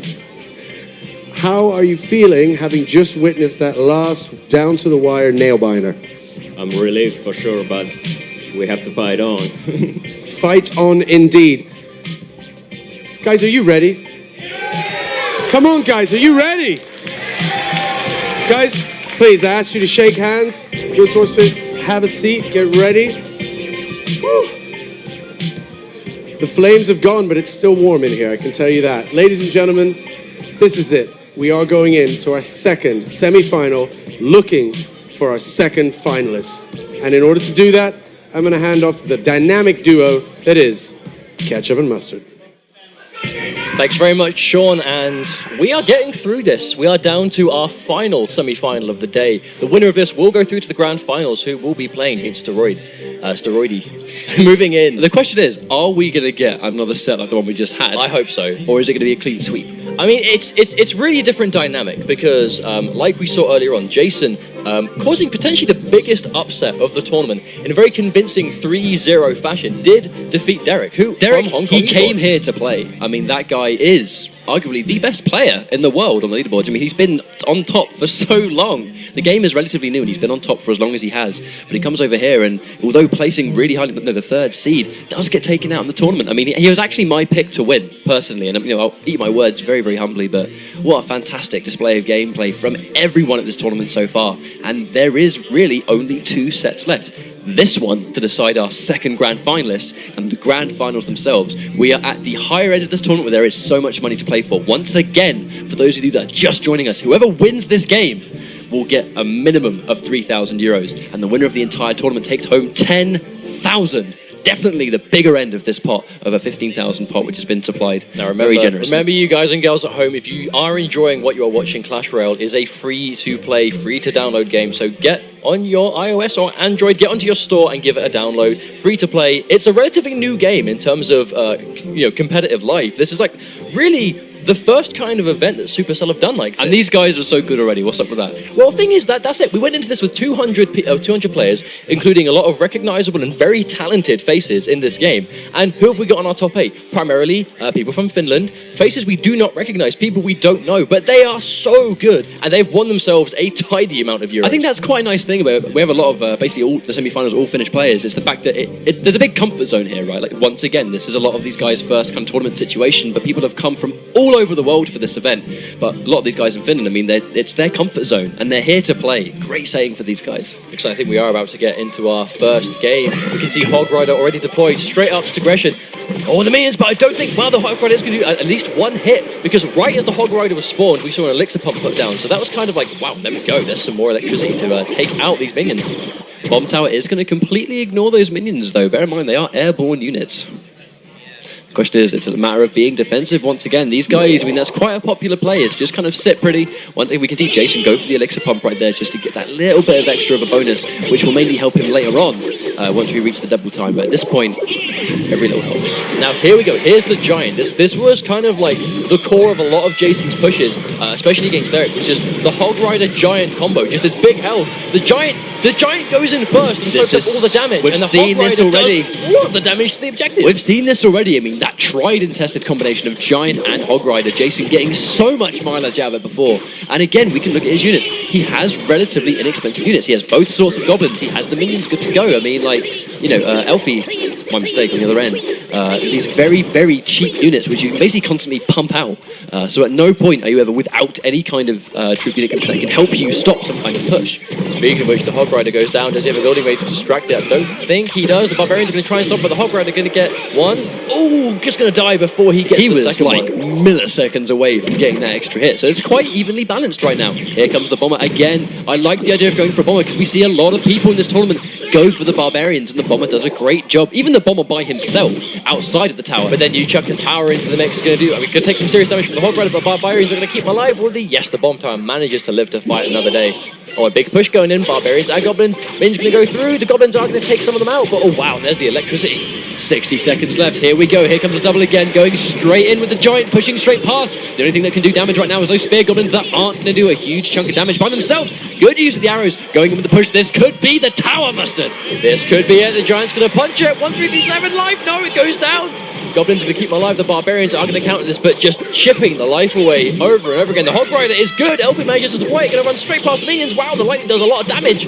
And more importantly, stunning those minions. That's going to be some free damage. But speaking of that, straight in with the counterattack, in with another Giant. Here comes the Bomb Tower just to try and get those single units by themselves. And once again, more importantly, distracting that Giant from taking out that tower, which is very weak at this point. Now, up until this point, Jason's been saving the Giant before it attacks. Is it going to survive? The arrows aren't doing much damage. Giant goes through. Great stun there. Might have saved a couple of... Is it going to die? But that's going to go. 10 seconds. 8, 7. Just in this situation, these Hog Riders are going to try and go behind enemy lines. A fireball just to try and do some of that damage, but at this point does not matter. Now, really, really well played from Jason. And again, the Giant is what did it. Now Jason's just doing a terrific job of just keeping himself composed, because right then, if he didn't put those Barbarians down exactly where he did when he did it, the Hog Rider would have pushed through them, snuck past them, and then killed the tower. The fact that he managed to deploy early enough to body block the Hog Rider before he could get close enough to damage the tower is what saved that match for him. Now, right now, no one really has actually had an answer for that Giant push. I mean, like, see, Jason, favorite card Giant, we're seeing why it's doing incredible amounts of work right now. Well, he definitely picked his favorite card as the Giant for a reason, and what we're seeing right now is it put in so much work. I mean, we've seen so much Hog Riders, but now you've got Jason who takes the Hog Rider and pairs it with the Giant. I mean, that's not a particularly fun combo to deal with. It's working though. I mean, we are seeing buildings in an attempt to distract it, but then you've got two amazing building destroyers in the Hog Rider and the Giant. If they're both part of a push, they are together going to annihilate any building they come into contact with. Now, with this level of downtime, always brings a deck change. Always. I mean, when these guys, they don't opt to go straight back in, it's because you have so much creativity. Once again, to remind you guys at home, these guys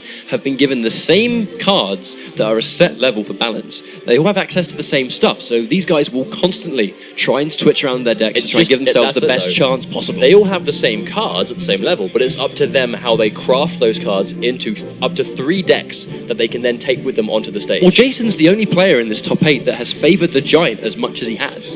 You know, I mean, everyone has had the chance to use the Giant, but he is the only one that has chose to specialise with that and make it such a key part of every single push he goes for. But it's basically just, you know, just comboing the cards and the units together. Yes, the Giant is doing a lot of work, but without the Hog Rider, it wouldn't be anywhere near as effective, and vice versa. It really is proving to be a good strategy. The question is, if he's doing it in... Basically, this is the same deck he used, I believe. I could be wrong, but the Giant Hog Rider combo is basically what he used against Derek.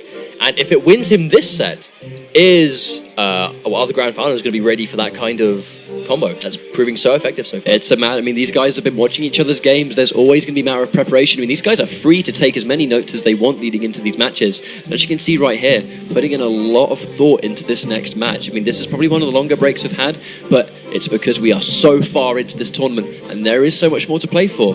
I mean, Jason's been given a nice amount of comfort right now. He is 1 game up. He has to win 2 games. You know, Elfie has to win 3. He's still yet to make a scratch in this score bracket so far. So he has to really think about whether his deck is going to be the right choice for this situation. So just for those of you watching at home, we are using a new observer mode in the game, a new spectator mode, which shows us what cards the players have used what they have deployed in that match, but we cannot see the cards they are yet to play or the cards that are in their hand. So we're there's a lot of speculation going on as to what we see they have, what they might have in their hand, what they've used, but we don't see them until they deploy them. So some players are keeping cards until the very last second. We have seen a fair amount of people saving the rocket until the final minute. So I mean, you know, anything is possible at this point, especially with this such high level of play going on right now with both of these players. But that's what excites me though. This is, without a doubt, amazing level of play for this game. The game is quite young, it's quite new, but being played like this already for Cash is really promising. A lot of the best players in the world are here right now. You know, I mean, what example could you want? I mean, so many amazing players have been here to play, and once again, 200 people were here this evening. Fantastic turnout with just these guys left to play. Now, still thinking. I mean, this is a strong decision. You don't want to find yourself in a situation where you potentially lose and go, should I have made this decision? Should I have gone with this card? Should I have gone for that deck? But the problem is, if you change your deck and you counterpick deck and then lose again, what have you got left? You've lost with 2 decks, multiple decks. Do you go to a third and then put yourself in a situation when you are locked to that deck for the rest of the set? Or do you stick with your guns and try and get it out? Okay, so both these players are good to go. We're going to be switching to gameplay as soon as possible now. This has been a long break, so he's going to be thinking long and hard about the decision he's just made here. Straight into the cannon. Haven't seen that before. I'd say he's just going to put it down defensively right now just to keep himself safe, but Jason might just wait it out to lose some I don't health. know whether using that immediately was a fantastic idea. I mean, like, it's definitely an answer for the Giant, you know, to pump out damage to that Giant and the Inferno Tower. This is some hard countering towards the Giant. He does not want to deal with this push. Really good stuff. The cannon's losing most of its health naturally. We see left the Barbarians go through. I do think the Barbarians, are they going to get destroyed or are they going to win this fight? It looks like with the tower shooting them constantly, they are going to go down. And the question is as well, will the Inferno Tower reach from this range? Oh, there's another cannon going in. Hog Rider's going to go straight for it. The question is, does the Hog Rider go for the Inferno Tower after this? Yes, he does, but the Inferno Tower's going to make short work of him. Now, the immediate change that we can see Elfie's gone for is more defensive buildings that can just pump out damage. But he's still low. He's still losing on tower health. That's the problem. And we can see Jason does have these elixir pumps just constantly giving him resources. Hog Rider goes through. Minions aren't going to stop him. He's going to get a couple of hits before he dies. That was actually a really smart use of the lightning there. I mean, the minion army is... They've all pretty much one hit from dead, so not going to do that much damage, if any, to that left-hand tower. So just getting that poke to try and put the momentum in his favour. I mean, there's only a mere few hit points separating both these... Well, right as I say that, they take more damage, but, you know, the Giant is going to get him. But is that cannon too far to the left? But the Inferno Tower is going to block it at the very least. Giant's going to go straight for the tower at least. He's going to take some serious damage from it, though. Yeah, he is going to get absolutely mauled by the Inferno Tower. Big damage on the Giant right there. But once again, I mean, we do find ourselves in a very, very kind of neutral situation. He's going to pop another one of those elixir pumps to just try and give himself the biggest benefit possible. I like the idea that he's used it right now because you have 5 seconds until his elixir will start doubling in speed, giving him bigger pushes and more units at a much faster rate. Here we go. Hog Rider manages to sneak through, does another 2 hits. Basically, every 2 hits is taking a big push. Every 2 hits from the Hog Rider is taking about a quarter life away from the total tower's health. So getting that twice, it's already half dead. But this is such a huge push. The Barbarians go straight for the tower. The Giant is keeping the Inferno Tower busy, so the Barbarians get some nice damage down. That was a good amount of poke, but in this situation, Jason's still on the back foot. I mean, he has got less tower health. Here comes the Hog Rider. He's going to completely ignore his minions, take a chunk of damage. Is he going to get one hit? No, he isn't. Tries to go in for the lightning just to go for that delay. Here comes the Giant push once again. We've seen it so many times before. Barbarians going in. This is going to be a big fight in the left lane. Gotta be careful now. We saw the Inferno Tower just went down. The question is, does LP have the buildings left? The Giants are just going straight past them, and they all die. That could have been a game-changing arrow. Here we go. That's it, the fireball's not going to kill it. The Giant going to keep punching. Wow, 2 more hits. He's going to take the tower He's down. not One going to more. stop. Here comes more of a base race going in. And anything that can stop it. The Giant's going to take the tower. And once again, just like that, wow. Hog Rider gets taken out. And it looks very much like Jason is going to be taking And another second game. Giant. Second Giant, just for good measure. Giants, man, they're doing it. They're putting in the work. The not-so-gentle Giant's going to take 2 games up in the set. I mean, that was after a deck swap as well. Jason is just sticking with his guns. Giant is Jason right now. Well, the thing is, the deck change has been beneficial, but right there at the end, where it almost at that point didn't matter. I mean, so much beef that was going in, because obviously let's not forget that it's not just a matter of having the fact that you've got a Giant there. You've also got Barbarians that can soak up extra damage. And the Hog Rider. Everyone's using this Hog Rider tonight, and it's putting in a lot of work. It's just working so well for him, Jason. I actually think Jason's got one of my favorite ways of playing that we've seen all evening. It's kind of breaking the mold. I don't know how popular the Giant is on the actual game client. I know, like, sort of researching this event, I haven't really seen it used too much leading into this tournament, but it's making such a big impact. I think maybe that's one. Oh, you have confetti landing on you. Oh, do I? It's yellow. It's right in front of me. How about that? Now, it's also a level of, like, the fact that we haven't really seen loads of people opt to go for the Giant means that there's always the chance you can throw people off. I mean, he's been using it so much, and it's so crucial to his deck, but it's like you just said. Now, the thing we did see was Elfie take a lot of time. I mean, just like right now where he's thinking about maybe switching out decks, and he said, what happens if he takes all this time to switch his deck out, but then he loses again? What do you do? And in this situation, if that it's the happens same this time, thing. the set's over. Now, this is the dangerous situation because he has already attempted. He's already attempted to go for a deck switch to deal with this Giant, and it didn't work in game 2 either. So this is a stressful situation to be in for Elfie right now, no doubt about it. Okay, so they're both waiting for some elixir to build up. Remember, you do have a finite amount of resources to deploy. Big push coming in from Elfie, Barbarians, and the Hog Rider. Lightning is good on the minions, but they're going to survive. That was actually a very crucial Lightning going straight past both those, just like that. Big damage on the tower. If he can keep that push going, he's going to be in a great situation. But here comes the counter-attack. I mean, that was an expensive push, but he is going to save the bomb tower. I like the idea of using the bomb tower because it's a distraction, but because he attacks in an AoE, big splash damage to handle these troop pushes that he's been going for. What do you think happened there, though? Because Jason kind of just didn't defend.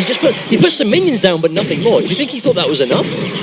I don't know. I mean, I really don't know. We'll have to wait and see what happens here. The Giant is going to take that tower out, but not before the Barbarians make short work of him. Here comes the troop push that we see so many times. Barbarians on Goblins, on Spear Goblins. Literally a mirror match in the lane right now, but we see the tower's not close enough to damage them either.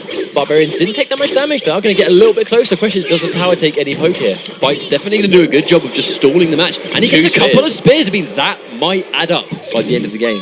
And the Hog Rider's good question is, does Jason have anything to defend? The minions, they didn't do it enough last time. Is this tower gone? Oh, no, just in time. They did manage to move on. We see that quite a lot where, I mean, it's almost like his reactions have been quite late with that minion army where he sees the Hog Rider but almost puts it too late to the point where the Hog Rider's already ran straight past them. But you're always micromanaging your elixir, so maybe it's a question of, if I wait a couple more blocks, I'll be able to deploy this after, but if he waits too long, then his tower takes damage. He's down 660 health right now on his left tower. That's quite a dangerous situation to be in, especially when you're 2 games up. You don't want that momentum to go out of your favor.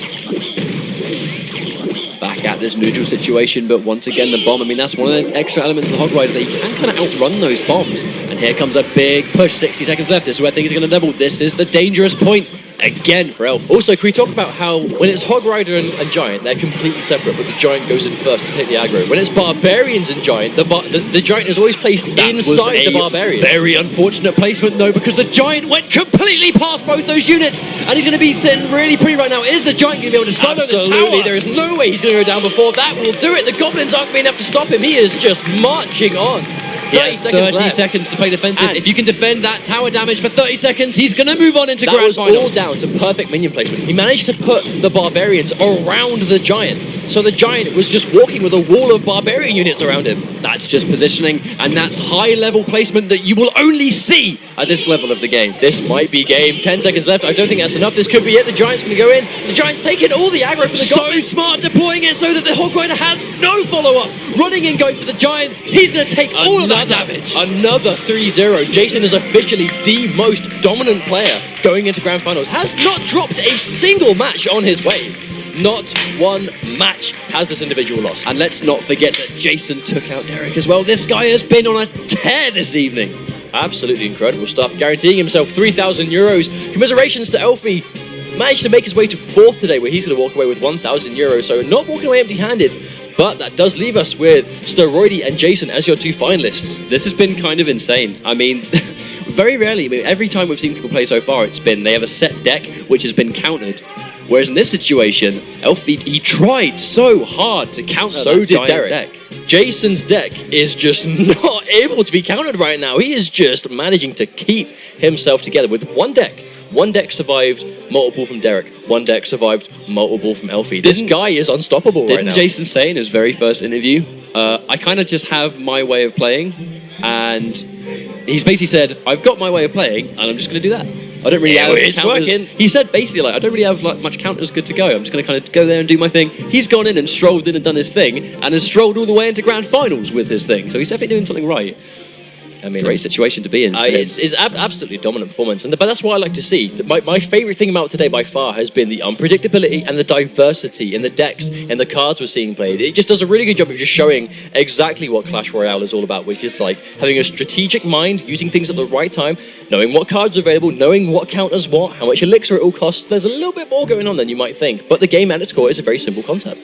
I think what I really like though is the level of customization, because again, these guys have had access to the same cards. It's about decks that make them feel comfortable, and clearly this giant deck does make Jason feel very comfortable. Speaking of Jason, we do have an interview lined up before he goes into grand final, so take it away, Sean. Thank you so much, guys. Wow. From a game that went all the way down to the wire to what can only be described as a 3-0. Jason, congratulations. Thank you. Feels amazing. Jason. Come on, guys. This is Jason.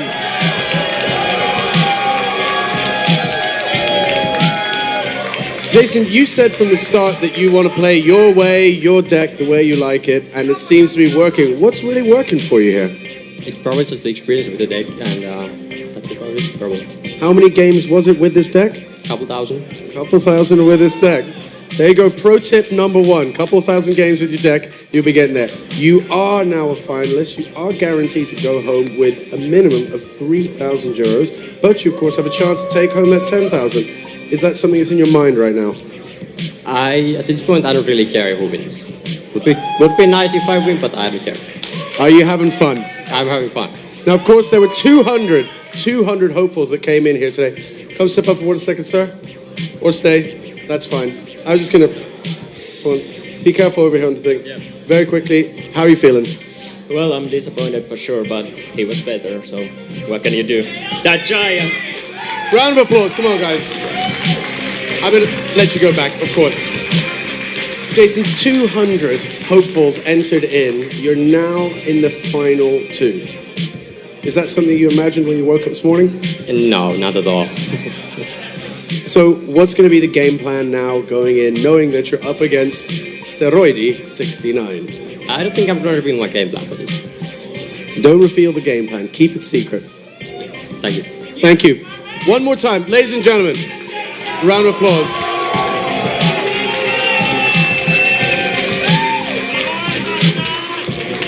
From 5 matches, ladies and gentlemen, down to just 3, needing to find our ultimate 2 finalists, and we have them. Let's take a look at how they got here today. As you can see, the bracket's up there. Through all things, I can't actually see it, but I can tell you that there were upsets across the board, and from taking the 4 Finns that came in to the semi-finals, we now know who our finalists are. Steroidy versus Jason. I'm sure you have some favorites. I'm sure everybody here has some favorites. Are you guys ready for this final? Come on, guys. Are you ready for this final? They are definitely ready for this final here. I know the players are getting ready, which means you go ahead and get ready, because we are going to take a very short break. We're going to come right back with all the action that you're looking for in the Clash Royale world. Stay tuned. Coming right back.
Welcome back, ladies and gentlemen, to the Clash Royale Helsinki Tournament 2016.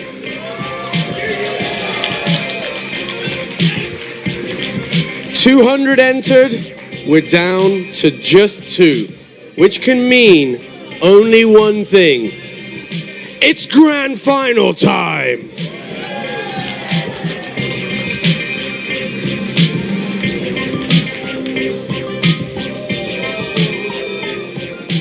A round of applause for this amazing set, ladies and gentlemen.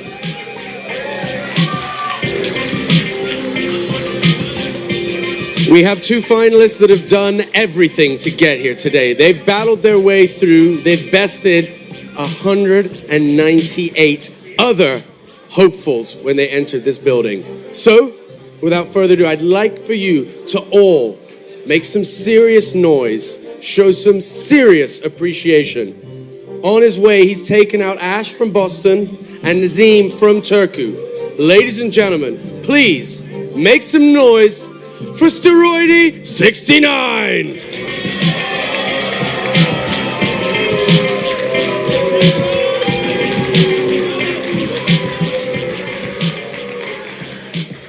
Steroidy, you have been a talked about player from this tournament from the start. You're now here in the finals. One more, best of 5, 3 wins, and you're there. 10,000. How are you thinking about that? Yeah. Man, a few words, I like that. Now, let's be honest, your opponent has done some pretty fantastic work here today as well. Are you thinking about particularly how to take him out? Well, yeah, I can. What the hell? Well, I made special deck for him, and we'll see. A special deck just for that man. So, ladies and gentlemen, let's meet our second finalist tonight. On the road here, took out none other than Derek from Hong Kong and Afia, who was also knocked by his deck that he's been using now for some 2,000 games. Please, show your love, make some noise, raise the roof. It's Jason!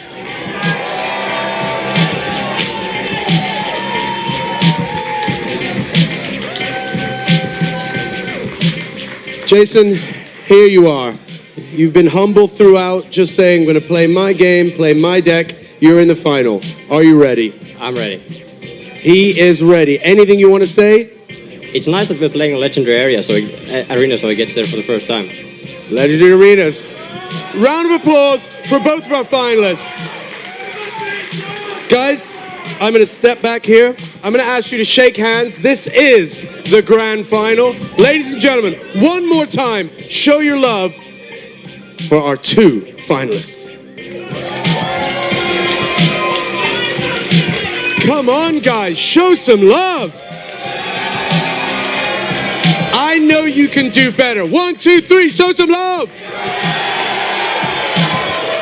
That's the level we need to be throughout this entire final. It's time. It's about to go down. We're going to find out who we're crowning our champion. Over to you, boys. Thank you very much, Sean. Grand finals time here for the Clash Royale tournament in Helsinki for 2016, as we have our 2 grand finalists. They've both had an interesting way of being able to get here. Obviously, we've seen Steroidy with his mortar, and I was thinking to myself, a special deck? Is he gonna mortar and then mirror, and so he has 2 mortars? Well, so a special deck is just 2 mortars? I guess so, but probably not. Probably not. But overall, what we've seen from Jason so far is good iteration on the deck that he says he's played almost thousands of games on. So he has so much comfort there. That's the thing, it's all about the comfort pick, and I want to just remind you guys, when he came in, he basically goes, oh, we're going straight in as well. Oh, wow. So this guy basically came up and said, I've got my deck, and I'm not really going to differ from it. All right, it's time for the grand finals here. Best of 5 in terms of first of 3 games, as we already have the Tesla down to start things off for Steroidy to open up this.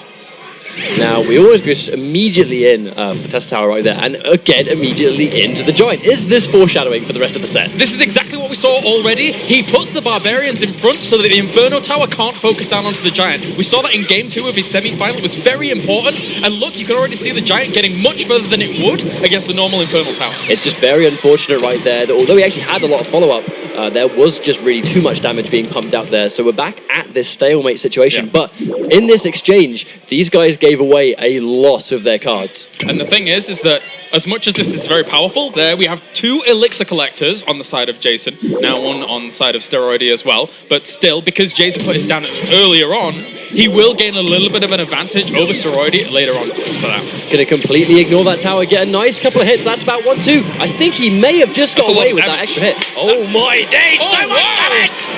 There goes one of the towers.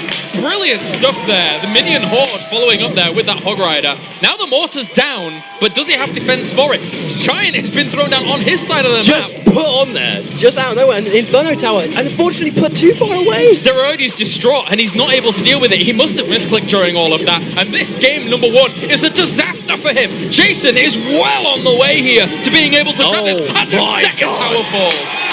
Just like that, we're not even at 1 minute left on the clock, and he's lost 2 towers. King Tower is taking big damage as well, and it could only ever get worse. We have 60 seconds left. The Elixir is going to double. The crowd is chanting Jason's name. Everybody wants this guy to win. The pressure is getting to Steroidy with that misclick there, and he's just going to fire that. He knows he's done in this game. He absolutely knows he's done. That's definitely, I mean, that is a wrap right there. Yeah. This has been such a dominant game 1, and this could potentially be foreshadowing for the rest of the set. This is where Steroidy has to gain composure. Even the offensive Elixir connector up there, that is 1-0 in favor of Jason to start things off. And look at the way he did that. So strongly, so strongly. Of course, there was a little bit of a misclick on that Inferno Tower, I would assume, from that positioning. It missed by just pixels. I mean, he definitely was trying to take that out, but I don't know. I think that one mistake, at this point in the tournament, one mistake can cost you so much. You can see his reaction, and now Jason. Once again, I mean, he hasn't dropped a map, right? So far through this... He has dominated from start to finish. Again, just to remind people, this guy took out Derek as well, who is like the strongest player on the leaderboards all the time, so consistently. And he just turns up and wins as convincingly as he is. All right, well, we're getting into game number 2 here. Just a moment, it's Jason leads 1-0 in this. First of 3 wins. Goblin Spearman thrown down on the left.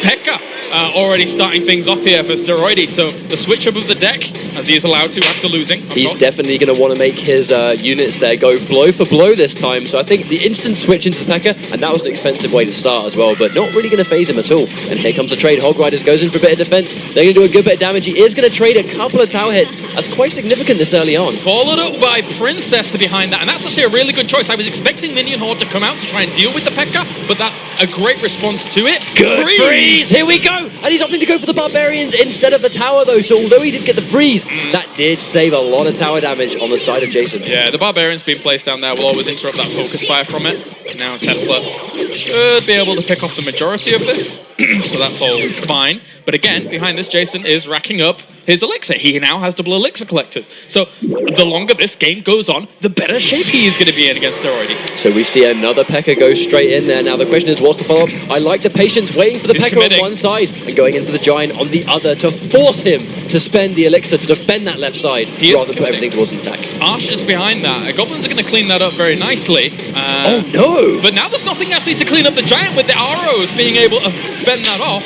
And he's committing to the Pekka as well. Now that's the thing. That's exactly why Jason put the Giant down in that situation, to force Steroidy to go in, but he didn't bite. But that's the thing, yeah, that with the Giant, there wasn't even that much commitment behind it. Just archers? That's only 3 Elixir when you've got all that Elixir collection. It's so... And he has the response to defend as well. Oh, and he's going in. That could be a tower trade just like that. Nice. He needed that more than he's needed any play in the past. Yep. We are getting showered in confetti right now. Yeah, that is a lot of confetti. Oh my god. But for now, this Tesla isn't really going to hold on for too long. Look, he's seeing once again the Giant and the Hog Rider follow up with the amount of damage behind it. This is going to take down this tower. What response does he have? He tries to go for the 3 Musketeers. A little bit of a change up in this deck, but it's not quick enough here. I don't know. I think that the Three Musketeers, that's going to slightly help him. But what does he do now? He's got 35 seconds to get something on the go. Otherwise, he's going to be 2 games down. All right, so the Three Musketeers will be able to clean up a little bit of that. The Giant will go very quickly, but the Barbarians will put in front to try and tank as much as possible. Didn't do too much, though. The Pekka's on the right-hand side, though. I don't think I agree with that decision. He had to go on the left and pressure that tower. Otherwise, he's going to lose the game, and he opts to go right instead. Yeah, that's going right is do or die. I mean, he has to go all the way to the main tower, but I'm not even sure he's even going to be able to get there. Giant goes down, that buys the time here. Jason is not going to lose that tower to the left. He is going to be able to go up 2-0 in this best of 5, and he is 1 game away from claiming first prize here in Helsinki. And you could say these are the most dominant games we have had so far. I mean, just complete and utter destruction going on right now. And it's the fact that this Giant is serving so many different purposes. Initially, it's helping him push the lane out. It's helping him tank. He's taking towers. But then when he can afford to be defensive, the Giant just soaks up damage and distracts the enemy units so he can't get a push on the go. I mean, I joked about, what Steroid he might have brought to the table in terms of his special deck that he'd prepared for this. And that must have been at least one of them if he's prepared a second one potentially. But getting the Three Musketeers in there, it looked like he never really had any momentum to throw those in and allow them to do the work that they can potentially do. It's a very costly investment, is the Three Musketeers. I mean, that's 9 elixir, right? Yeah. That's a lot to spend. These guys waste no time and they go straight back. This could be our final game of this Clash Royale tournament 2016 Helsinki. Jason opening up with archers to start. Minion Horde going to be a response. As you see the elixirs going down already. Once again, Jason is just opening up the taps a little bit so that he can get those elixir collectors up and running. He's going to get a little bit of damage right there. Might get a couple of hits. Oh, no! That was a big mistake! The freeze all the way to the bottom corner. That might cost him. That is a big investment for not getting anything out of that aggressive push. How does he stop the push besides 5 so much damage? He's not going to be happy with that mistake. We talked about this earlier. The misclicks with this tournament setting. He might be done. Oh, no. The zap to try and stun them, but it's not enough at all. Steroidy is reeling from this. At this levels, a fireball is not going to one-shot those barbarians. So you need the Arch Tower to hit them and finish them off. But with the Giant there, it doesn't work. That could have been the mistake of the tournament because, I mean, he has to try and get something going, but the King Tower is so weak. And this point, such a misclick. And now, all importantly, he can spawn on his side of the river as well. This is going to be an effort here by Steroidy to try and gain some momentum on the left-hand side. Hog Rider, as well as the Barbarians trying to push in, but the Giant, well, he's got the minions behind this, and I don't know if he has much to commit to it. Oh no, speaking of commitment, this is another big push. Gonna go in, that's not gonna do loads of damage. Here come the Spear Goblins to try and mop up that second tower. Jason has just crafted this deck so well, and he knows every single response. He takes it down, and he's gonna take down the third tower as well. There's nothing left. The arrows come in, and that is that. What an amazing way to finish this tournament. Jason is crowned the champion here in Helsinki. What a way, what dominance here for Clash Royale. Jason has been a force to be reckoned with non-stop since the very beginning, and what a play to finish this tournament by taking all 3 towers. No timeouts here. What a way. Fantastic tournament. We're going to go over to Sean, who's going to wrap this tournament up. Out here. Wow. Jason, it is safe to say that you did that with some authority. Oh, I did. Yeah, I did. Guys, please, can I get a round of applause for your champion?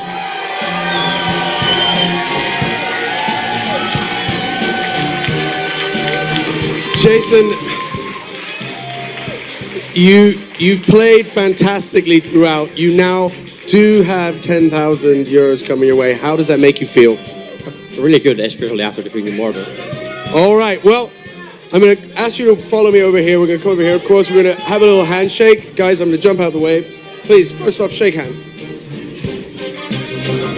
Guys, please put your hands together for Steroidy 69. He played fantastically throughout. And not a bad job. You're taking home 3,000. Better. That's not bad for an afternoon, eh? Yeah, it's pretty good. Pretty good indeed. I'm going to ask right now my good friend Alexander from Supercell to join me up here on stage. Alexander. Ladies and gentlemen, a round of applause, please, for Alexander.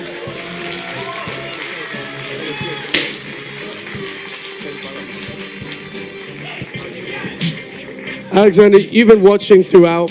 What's this been like for you? I mean, I can imagine it's a culmination of a long time. Come in a little bit closer. Come on. Everybody together. It's been a culmination of a lot of hard work, a lot of dedication, but you see it now. Great matches, good energy, good environment. What's it been like for you? Amazing, simply awesome. There's been so many people involved, so much hard work. Thanks for everybody involved, and thanks for this amazing audience. Been so great. Thank you. You guys have been fantastic throughout. I really want to say that your energy has been killer.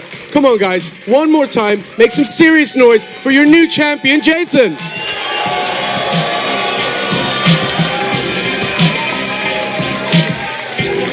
Jason, I have to ask, you see these people, you played against most of these people today. They were your 200 competitors just a couple of hours ago. What is it like to now stand as the last man standing? It's just really amazing to hear the cheer from me here. Let's do it one more time for Jason.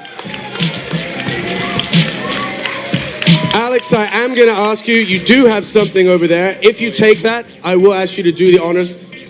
Sorry, come over here. Stand back here. There you go. Ladies and gentlemen, your champion.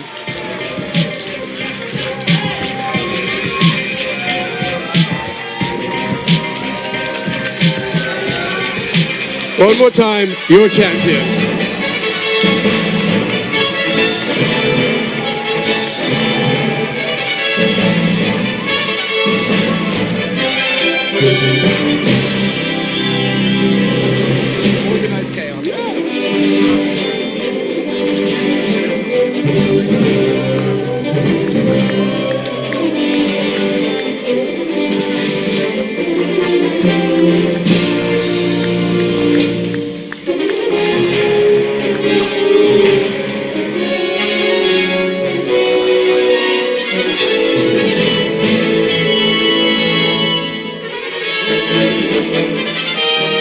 Okay, Alex, I have to say it's been a fantastic show throughout. Final thoughts, sir? It's amazing. I don't know. It's just the only thing in my mind is you got to play the elixir pump. That's all I know. Play the elixir pump. Guys, on behalf of everybody watching, everybody at home, everybody here, everybody from Supercell, everybody from ESL, everybody from the Angel Studios, it's been such a pleasure being part of this. So we want to say, first off, thank you so much for watching, for making the Clash Royale Helsinki Tournament 2016 so incredibly memorable. And of course, before we sign off, once again, Jason, the man, the myth, the legend. Alex, final thoughts, send us home. Thank you. Have a good night. Enjoy Finland. Enjoy Finland. Kiitos. Thank you very much.